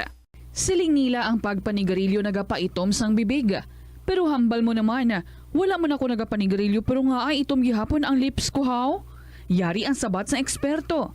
Suno kay Dr. Jean Marquez, isa ka dermatologist, ang dark lips mahimo nga tugas ang maisog nga habon nga ginagamit sa guya. Nagpanugyan ang doktor nga magamit sang mild soap kag lip balm nga may moisturizer kag sunscreen. Agod protektahan ang bibig kag malikawan ang discoloration. Masami bala nga nagabiring ang imutil? Suno kay Dr. John Hubert Pua, isa ka orthopedic surgeon, masami nga mabatyagan ang cramps sa idalom nga parte sang lawas. Apang mas delikado kung masami mo ini mabatyagan matyagan sa ibabaw nga parte sa imulawas kaangay sang kamot bangod posible ini nga palatandaan sang mas malala nga balatian kaangay sang sakit sa dagipusoon, diabetes kag hypothyroidism. Nagpanugyan ang doktor nga ang pinaka-epektibo nga solusyon sa cramps amo ang stretching exercise tubtob madula ang pagbiring.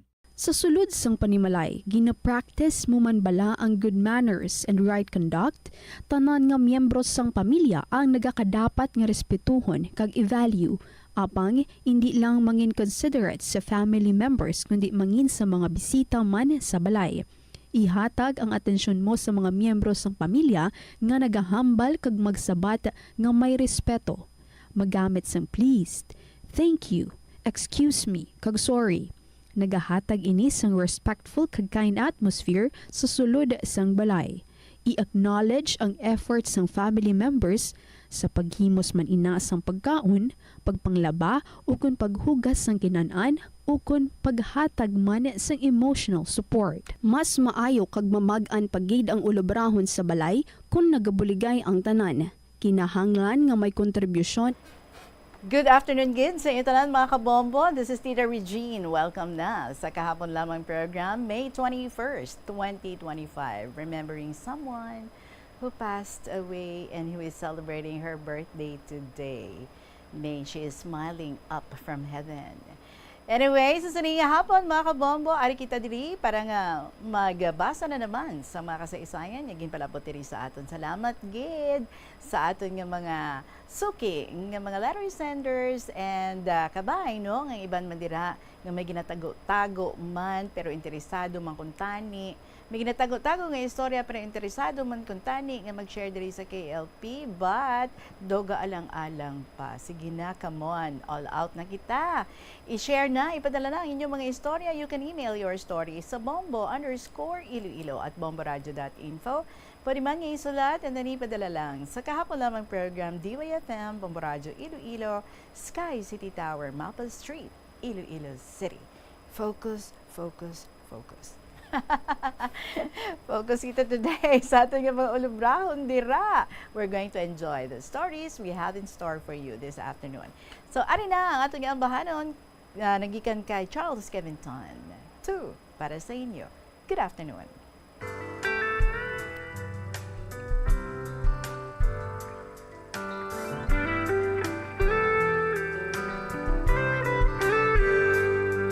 What good is a heart without someone to love? What good are these arms without someone to hug? What's the use of these lips without someone to kiss? What's good an embrace without the one that you miss? So tell me why ain't got no rhythm, just blues. Who am I? Now there's no us minus you.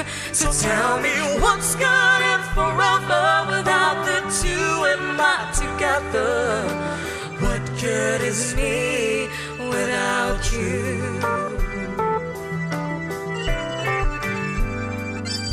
What good is the song when there's no one to hear? What good are these eyes when they're covered with tears? What's the sense of these dreams without someone to share? What good is this life when there's no one who cares? So tell me why ain't got no rhythm, just blues. Who am I?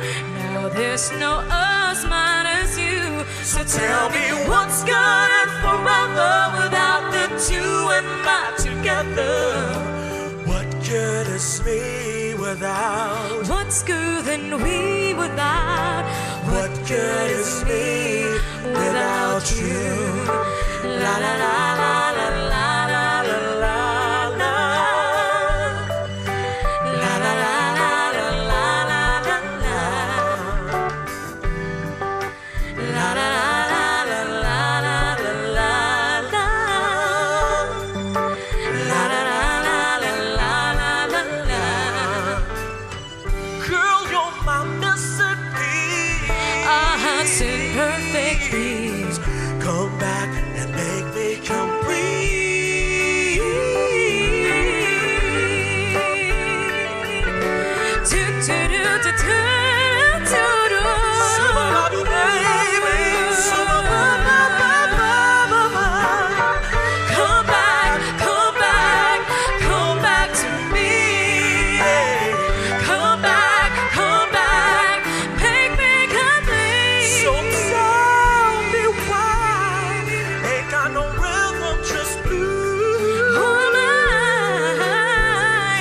there's no us minus you.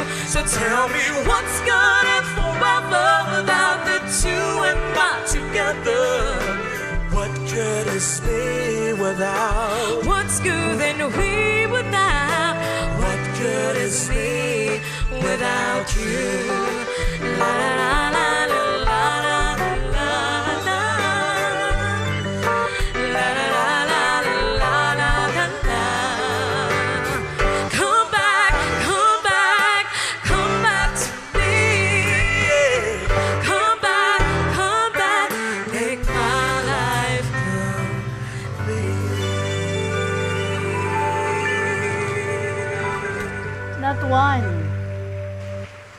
Not one, but two. Make my life complete with the two of us. It is now 25 minutes after 2 o'clock. Mga kabombo, ang first story natin diri nagikan sa aton nga birthday girl for today. All the way from Romania, nagpadala naman sa iyang i-share sa aton today si Lucky Taurus, and it's her birthday today. Happy birthday gid sa imo. Salamat sa mga pictures nga ginapid mo. We'll be showing them in just a little while. So, ari na ang aton nga pagbasa sa sulat ni Lucky Taurus sa Romania. Dear Tita Regine.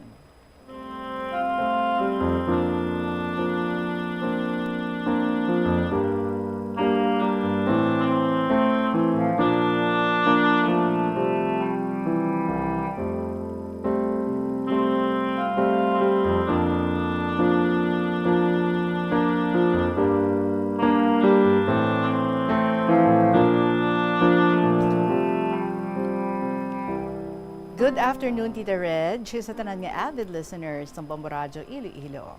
Nakatemprano ako sa kasubong, tita. Tiyambal sa anak ko, mama, ma-facial care kita tonight. Ang rice with milk and honey, bala nga ginhimo mo nga ice cube. Baw, may DIY ka mga mag-iloy, ha? Sabat ko sa iya, tita. Okay lang ga, kay ti early pa, pwede ko ka-write letter kay Tita Regine. Ti, ari naman ko, Tita Reg, subong gali birthday ni Lucky Taurus, tita. Hehehe, gani man, no? Kada may birthday diri, Tita Reg, ako na ang taga-decorate. Kung ako na birthday, hambal ni Madam Lucky Taurus, decorate your own birthday. Sabay halakhak yasin na, tita. Hindi man sila malipat sa birthday ko, Tita Reg, kay sabay kami ga-celebrate sa utod ni Madam kay name day maniya. So diri balaan, tita, damo pare-parehong ngalan like Christina, Ana, Elena, Isabella, Maria. Kag halos kalabanan may second name. Pareho sang Ana Maria, Roxana Elena, Yulia Elena, Christina Maria. Kag diri, tita, damo name sa mga lalaki nga dira sa aton ngalan sa mga babae like Marian, Carol, Floren, ngalan na diri sa mga lalaki. Ti, ang utod ni amo, Yulia Elena. So muna nga upod kami ga-celebrate. Enjoy man ako na, tita. Kay kung natuon sa weekdays ang ako nga birthday, gina-celebrate na ni boss pagka-weekend. Alisto na sila mag-celebrate sang birthday ko, tita. Kay tanan sila diri, kada birthday nila, pagkabugtaw na nila, may decoration na ang dining area. Bisan bandiretas lang na, kag balloons, kag tarpaulin nga may happy birthday, nalipay gina sila, tita. By the way, imo gali nga name diri sa Romania, meaning queen. Yes, girl. Even bisan diin, no? Regina means queen.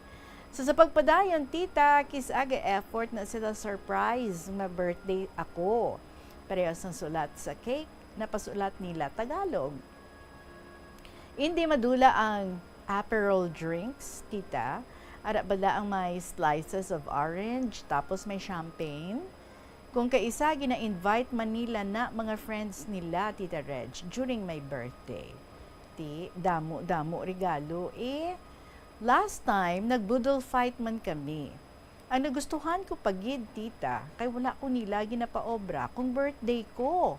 Daw feel ko gid nga birthday ko bilog nga adlaw. Kung out of the country sila, ga-order na sila sushi, amo na nasaluhan namon sa mga bata. Subong, ato sa China si boss, pero ari di si madam. Before nag-flight si boss, hambalya, sa Saturday lang daw ma-celebrate sang birthday ko. Ara gali, tita?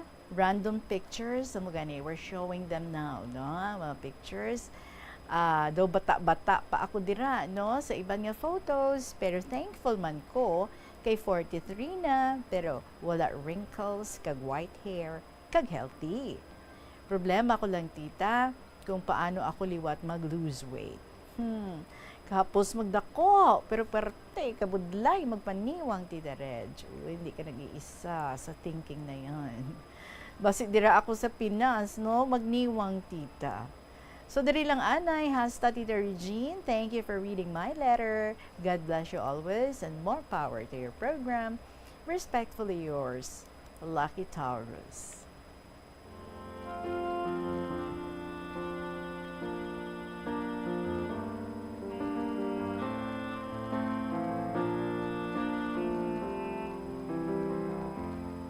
Lucky Taurus ka na sa mga pictures. And I'm very happy for you. Kay hindi na iba no, ang pag-treat sa imo, sa imo nga mga employers, like family member ka na gid. As a matter of fact, ang bilog mo gid nga family gani, dira man no, kag dira man ka mo nag-stay in the same house sa inyo nga employer dira, ang imo kid ara man da, ang imo nga husband ara man da, kag sila man naghatag employment, no? But it's something like that kung hindi ako kalipat. But anyway, mag-greet ko na mo in Romania. Romanian greetings, ang happy birthday, Lamolchan. Okay. Too many years. Or happy birthday. O, may nag-research ko ha. So, sa liwat, Lamolchan. Alright, and I know nga you're celebrating your birthday now, kag kanami man no? Kay since ikaw ang natukahan perming, ikaw ang butang sa decorations to anyone in the household nga nag-birthday, since subong, it is your birthday, so ikaw man. Ikaw man ang nag-decorate sa dining area para sa imong nga birthday. And, well, you said, no, damo gifts, kung damo mga guests, so siguro mo na dahil ang tradisyon sa inyo, no? So, enjoy your birthday with your loved ones and with your employers and with your friends. And thank you also nga nag-share ka gid for today on your birthday diri sa KLP. So, enjoy lang ha the rest of your celebration dira sa may Romania, sa liwat, Lamolchan, Lucky Taurus. Happy birthday. 32 minutes after 2 o'clock, magapanumbalik ang KLP with more stories para sa inyo. Still with Tita Regine, pagkatapos ng pinaka mga importante ng mga pahibalo.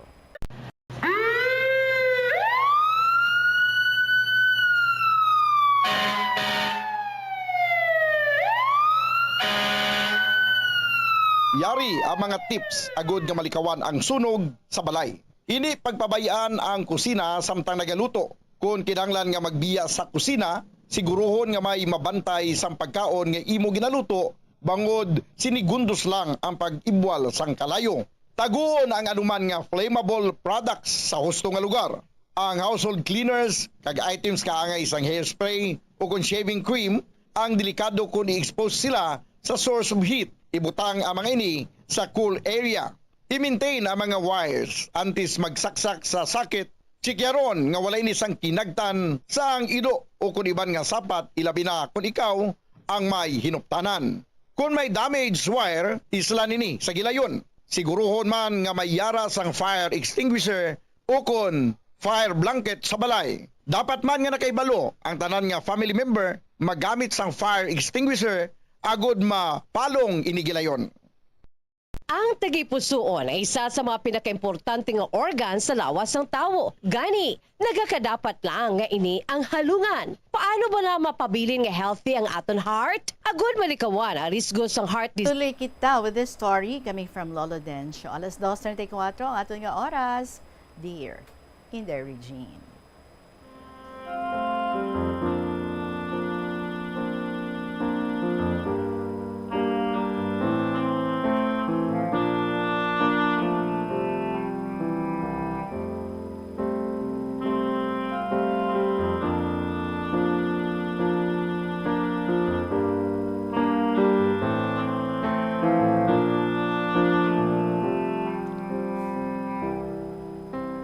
Mayong hapon sa imo, Inday. Ining akong kasaysayan parte sa akong pangabuhi nga wala katapusan nga problema. Sang pagwa ko sa hospital, abi ko, wala na ako problema. Gali, mas nagdamo pa. Kay kada duha ka semana, gapailis ako sa akon nga catheter. Sa una, may nagaupod pa sa akon, subong, wala na. Kapamangkot ang doktor kung sinong upod ko, sabat ko si Rafael, sabat sang doktor diin siya, sabat ko, hindi mo makita, pero ara siya, gaubay sa akon. Kagdok, mabudlay mangita sang upod. May bayad na, bisan inugplite ko, gasala na gani. May upod pa. 500 pesos ang bayad. Sabat sang doktor, ano, wala ka bata? Ay dok, siling ko, puro masako. Kaginday, ang mga private hospitals, sobra na gid ka mahal. Tiaw mo, sa online, ang catheter, tag 360 ang napulo ka bilog. Sa hospital, isa ka bilog, 340 ang isa. Di ang siling nila, imported kuno ang ila. Hinday, wala mga pangita, bitchokoy ko sang imported. Bisan garden hose, batunon niya siguro ina, kung makaigo. So nagligad nga bulan, nakaproblema ako. Na ospital ang manghod ko. Mayo man, wala aging pabayaan sa mga hinablos ko. Pero sa makagwa siya, gaproblema ako sa iya pagkaon. Gasakit ang tuhod ko, galingin ng ulo, ako pa ang gapaninda. Pag-abot, lutuon ko pa. Abi mo, Inday, samtang gahiwa ako sa isda, do iduso ko ang kutsilyo sa akong dughan. Maayo lang nakapamensar ako. Ang ginahimo ko, aga pa ako masimba sa pagpangayo bulig sa aton Ginoo. Isa ka aga, sang pagwa ko sa simbahan, nasugata ako ang upod ko sa barko. Ging kumusta ako. Naghambal siya nga, do nagtigulang ka na gid. Ano, may sakit ka? Ginpakita ko ang akon catheter. Ay, may prostate ka. Sabat ko, amo ini ang problema ko. Kung mapaopera ako, ti sabat niya, hindi na lang, may edad ka na, basi amo pa ina ang halinan sang imo nga pagluya. Sabat ko, te, forever ko inidalhon. Kung wala ka man lang ginabatsyag, okay lang. Pila ng edad mo? Sabat ko, buwas, ma 78 na ako. Ay, hambal niya, birthday mo gali buwas? Ti happy birthday. Dala daho 1 taw. Dugang mo bakal sang imo maintenance, hambal niya. Nagpasalamat ako. Sa akon survey, baw daw laban, gahambal, nga hindi ka lang magpa-opera. Inday Regine, sino ang patihon ko? Ang doktor o kun sila? May ara, ipa-Diyos ko na lang, basi may milagro. Ambot, Inday, may milagro gidman. Inday, halin sang una, palasimba ako. Bisan goobra pa ako sa barko, basta malapit lang ang simbahan, gasimba ako. Sa ulado ko gani, ang tanan nga patron sang banwa, katulad sa Palawan, ang ilang nga patron, Immaculada Conception. Sa Zamboanga, Our Lady of Pilar. Sa Dumaguete, Santa Catalina. Sa Lapu-Lapu City, City of Our Lady of Rula. Negra ni siya, gauyat sa kay Jesus. Sa Pangasinan, Our Lady of Manawag. Sa Bawan, Batangas, Cross nga Kawayan. Kag sa Batangas City, Immaculada Concepcion, kag madamo pa. Kung isa-isahon, malawig na. Inday, malawig na nga binulan, nga wala ako kakumpisar, kag pangalawat. Nagkadto ako sa kumpisaran, abaw Inday, tama kalawig. Sa pensar ko, kadamo gali ang makasasala, nga aamo ini kalawig. Sang sa kumpisaran ako, ginsugid ko ang akon sala. Naghambal ako, Padre, nagkalawat ako nga wala ka kumpisar. Sabat sang pari, okay lang, basta hindi mortal ang imo sala. Pamangkot sang pari, kasan upa nga wala ka kukumpisar? Sabat ko, Padre, malawig. Sa pagkalawat, sabat ko, Padre, wala ako gapangawat. Sabat sampari. Hindi amo ina. Kasan o pa ikaw nakakalawat? Yang sabat ko, madugay na padre. Okay. Mga dia ang pulo ka amay namon, kag pulo ka maghimaya ka Maria. Nagsulod ako sa simbahan sa pagpangadi sang sulat sang pare. Tapos nagulat na lang ako sa pagsugod sang misa. Sa laktod, nagkalawat ako. Inday Regine, kanami gali ang pamatsyag mo. Kung makabaton ka sang lawas kag dugo sang aton Ginoo. Sang Huwebes Santo, aga pa ako nagsimba. Tama kagutok, wala ka na mapungkuan. Sa dalayon ko libot, may nakita ako.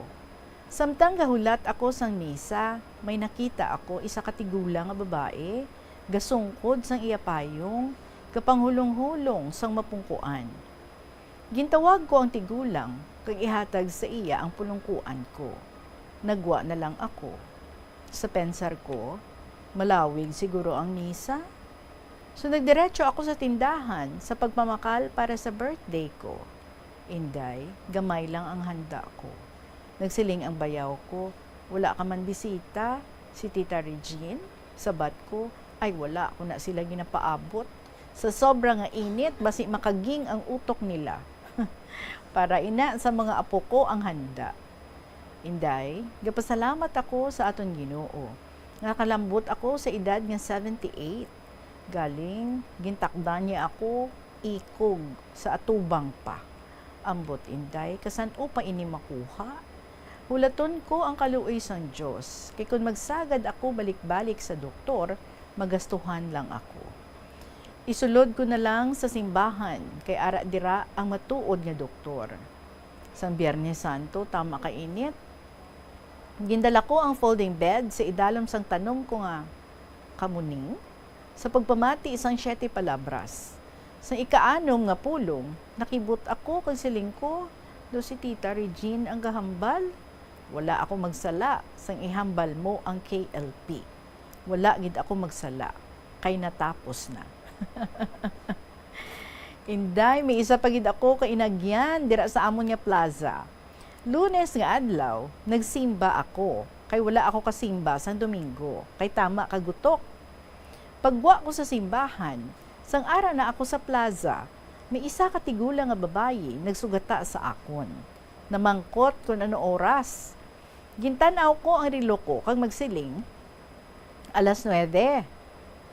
Abi, tanawon ko, dalahumlad sang akon palad.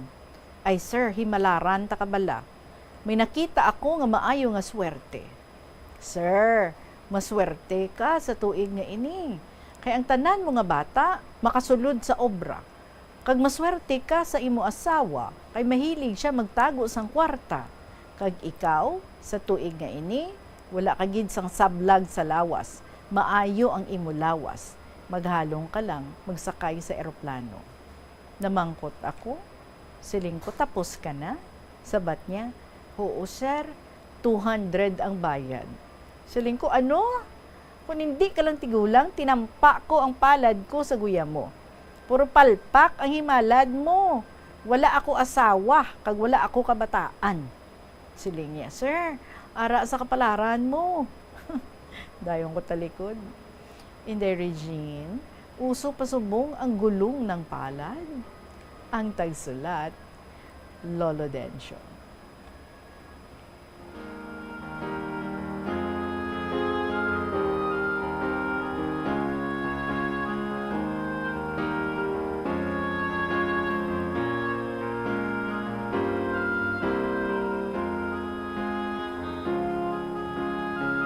Ang gulong ng palad, Lolo Dencio, hindi ginaya makuha. Ang scammers, amo na ang uso subong. Hindi lang sa online, kundi bisan sa palibot mo na o sa tao nga nag-atubang sa imo. Hindi ka kaabalo, no? Ay, budol-budol na gali. Ganing halong kagidlo. Bawdakop mo gid, no? Nga fake, nga manog himalad ang na-encounter mo. Kay tanan niya nga mga ginpanghambal, klaro gid nga palagpat. Ang lain lang kaysa palagpat niya nga huluhimalad, sokto niya kapaya 200 pesos.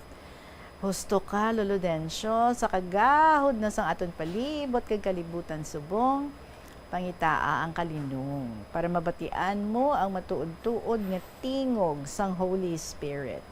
Didto ka magampo sa simbahan, sa Ginoo, kag didto ka mangayo sang grasya kag kaluoy. Sa kada adlaw nga imo nga pagmata, pasalamati siya, kag itugyan ang ina nga adlaw sa iya. We only have the today, the present, di ba?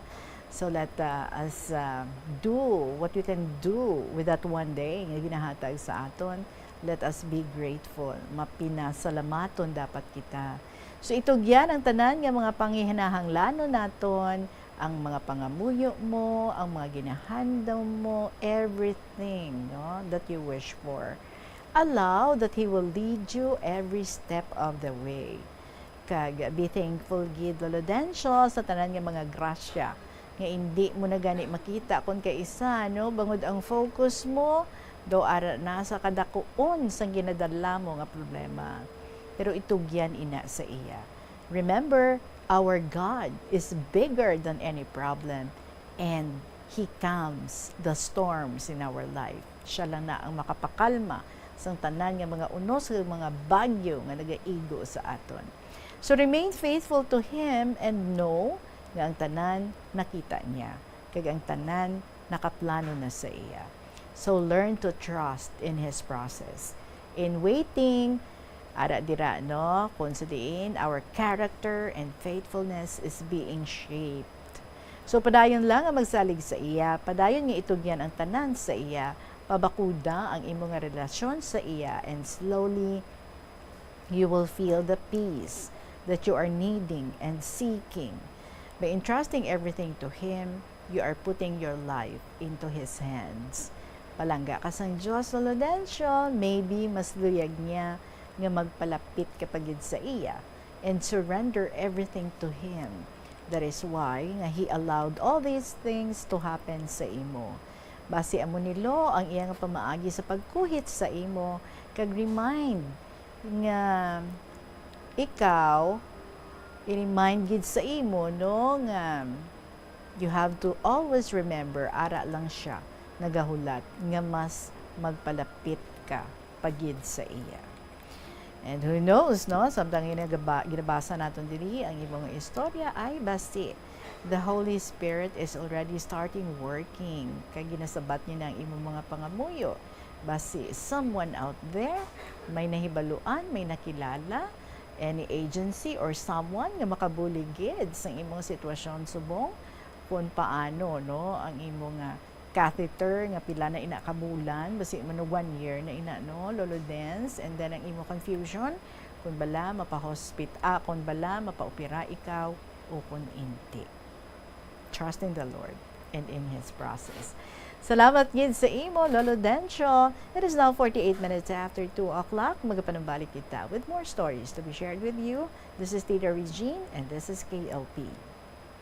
Nagalibogid bala ang imo ulo kung manog tapos na ang bulan o kung basta due date mo na, nagapahanumdumgid ang financial experts nga dapat bayaran mo sa husto nga tion ang imo nga utang, bangod maalam ini nga paagi sa paggastos ang imo kwarta kag may maayo pa nga mga benepisyo. Halimbawa, malikawan ang late fees kag maprioridad ang importante nga mga galastuhan.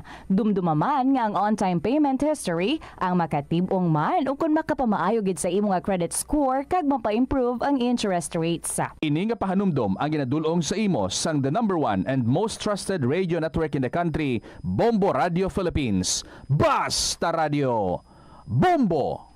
Agud makalikaw sa food poisoning o kung paglain sang tiyan, sundo ng ining mga pahanumdom sa pagpreparar sa mga pagkaon kag ilimnon. Manghugas ang kamot kag ipabili ng katinlo antes kag pagkatapos ang paghimos.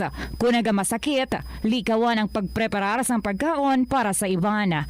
Siguraduhon nga naluto sang husto ang pagkaon. Kung mahimo, kauno ng pagkaon samtang mainit pa. Siguraduhon ang katinlo sang pagkaon agud ang selebrasyon mangin mas malipayon. Ang Baliwag man niya i-share sa aton sa sining hapon si NB, my dearest Tita Regine. How wonderful to know you really love me as I really care. For sharing symbolizes love and care.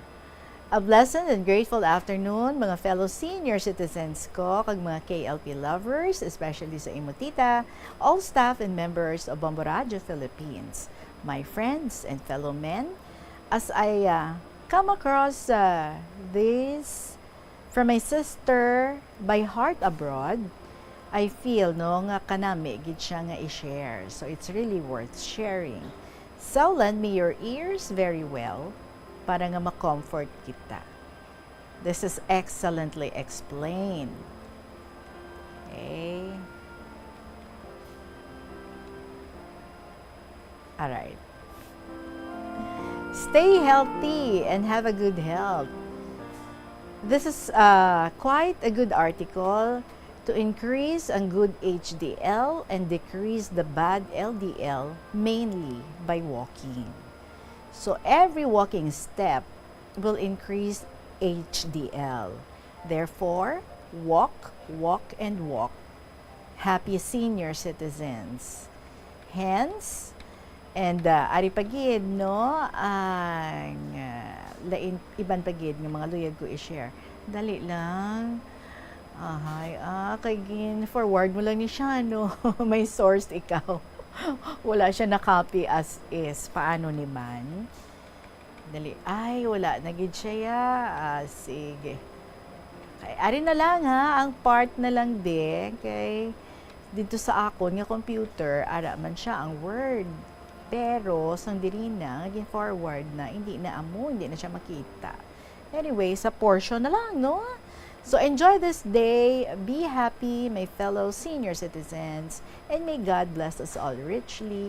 Actually, yung luyag nyo ito nga i-share, ang kanami nga, the explanation about ang imo nga lipid profile. Okay? Ang mga fats sa ato nga lawas. Kanami, ito tani, no? Galing wala gali siya na forward as is. Kay, sa akon niya, mabasa ko siya, no? Sa pag-email mo. Pero subong, sa gin-email ko na dito sa newsroom, lain na ang nagagawa.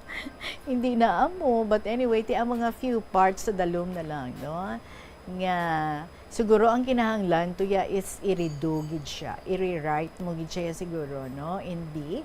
Para nga ma-forward ko man kag mabasa naton. Anyway, ang sa lower part diri, mabasa ko ni siya. Kay I know, imo na ni siya yan, no? Pero atong article, hindi siya ma-read.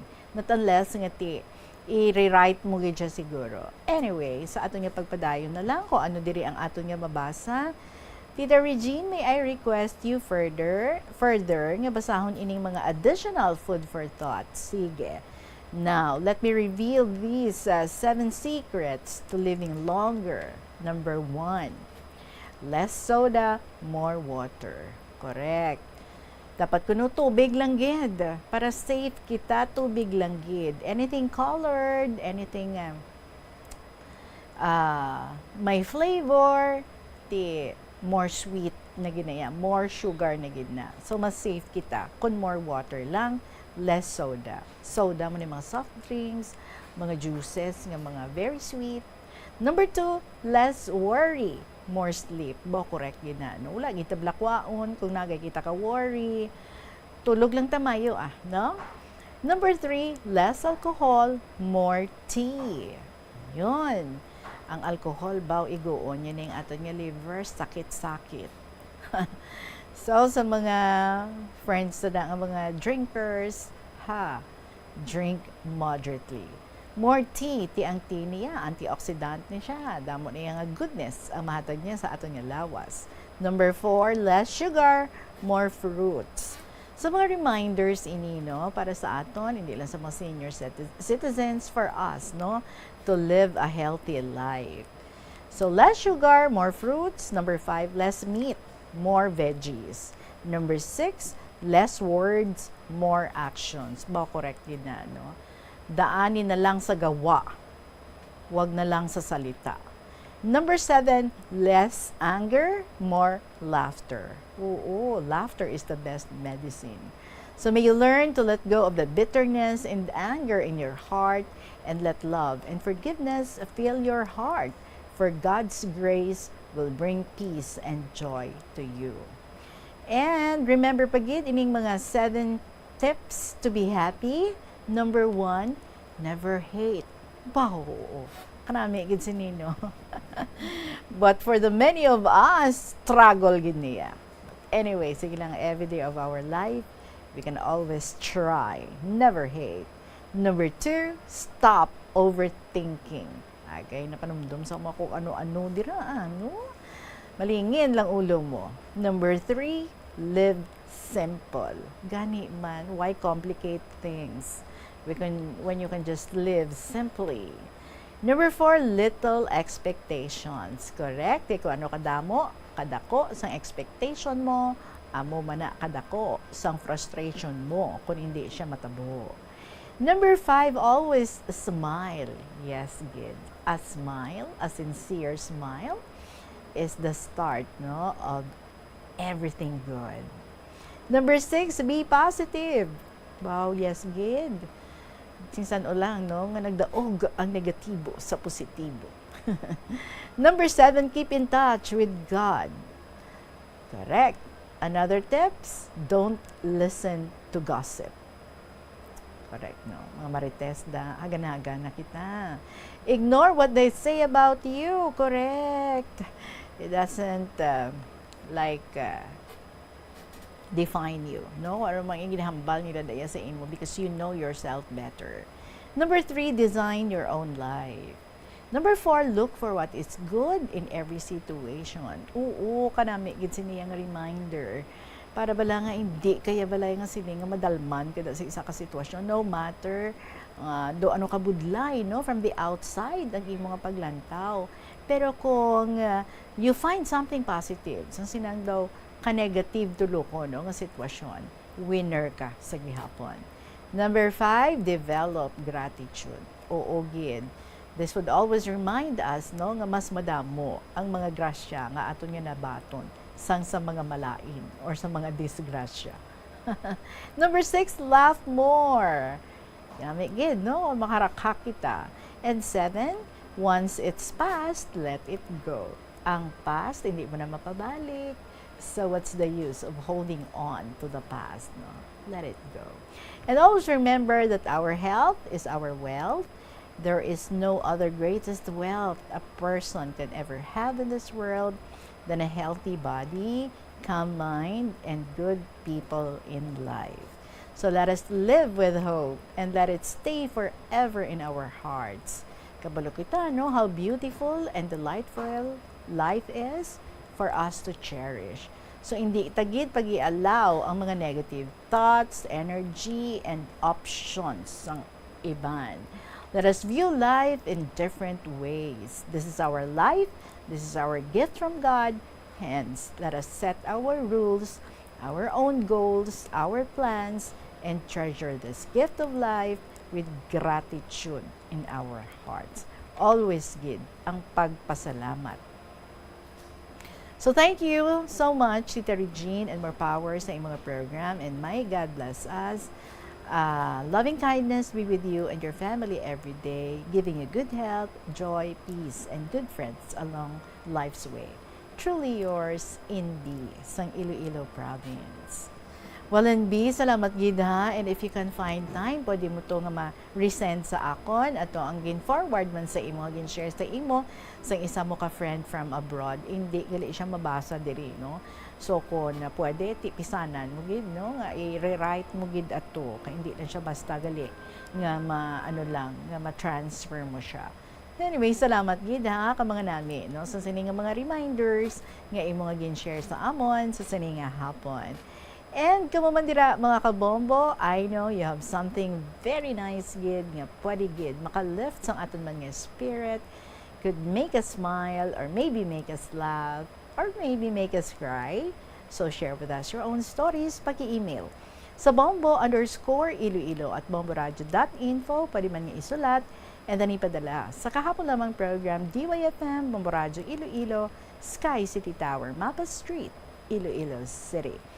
Magasunod na ang mga dramas, Toyang Ermitaña, Provincial Jail, and ang Dear Diary. Maraming salamat sa inyo mga kabombo. I'll see you again tomorrow. Sige hapon ninyo alagad. Si Tita Regine para sa kahapon lamang program. Good afternoon and God bless.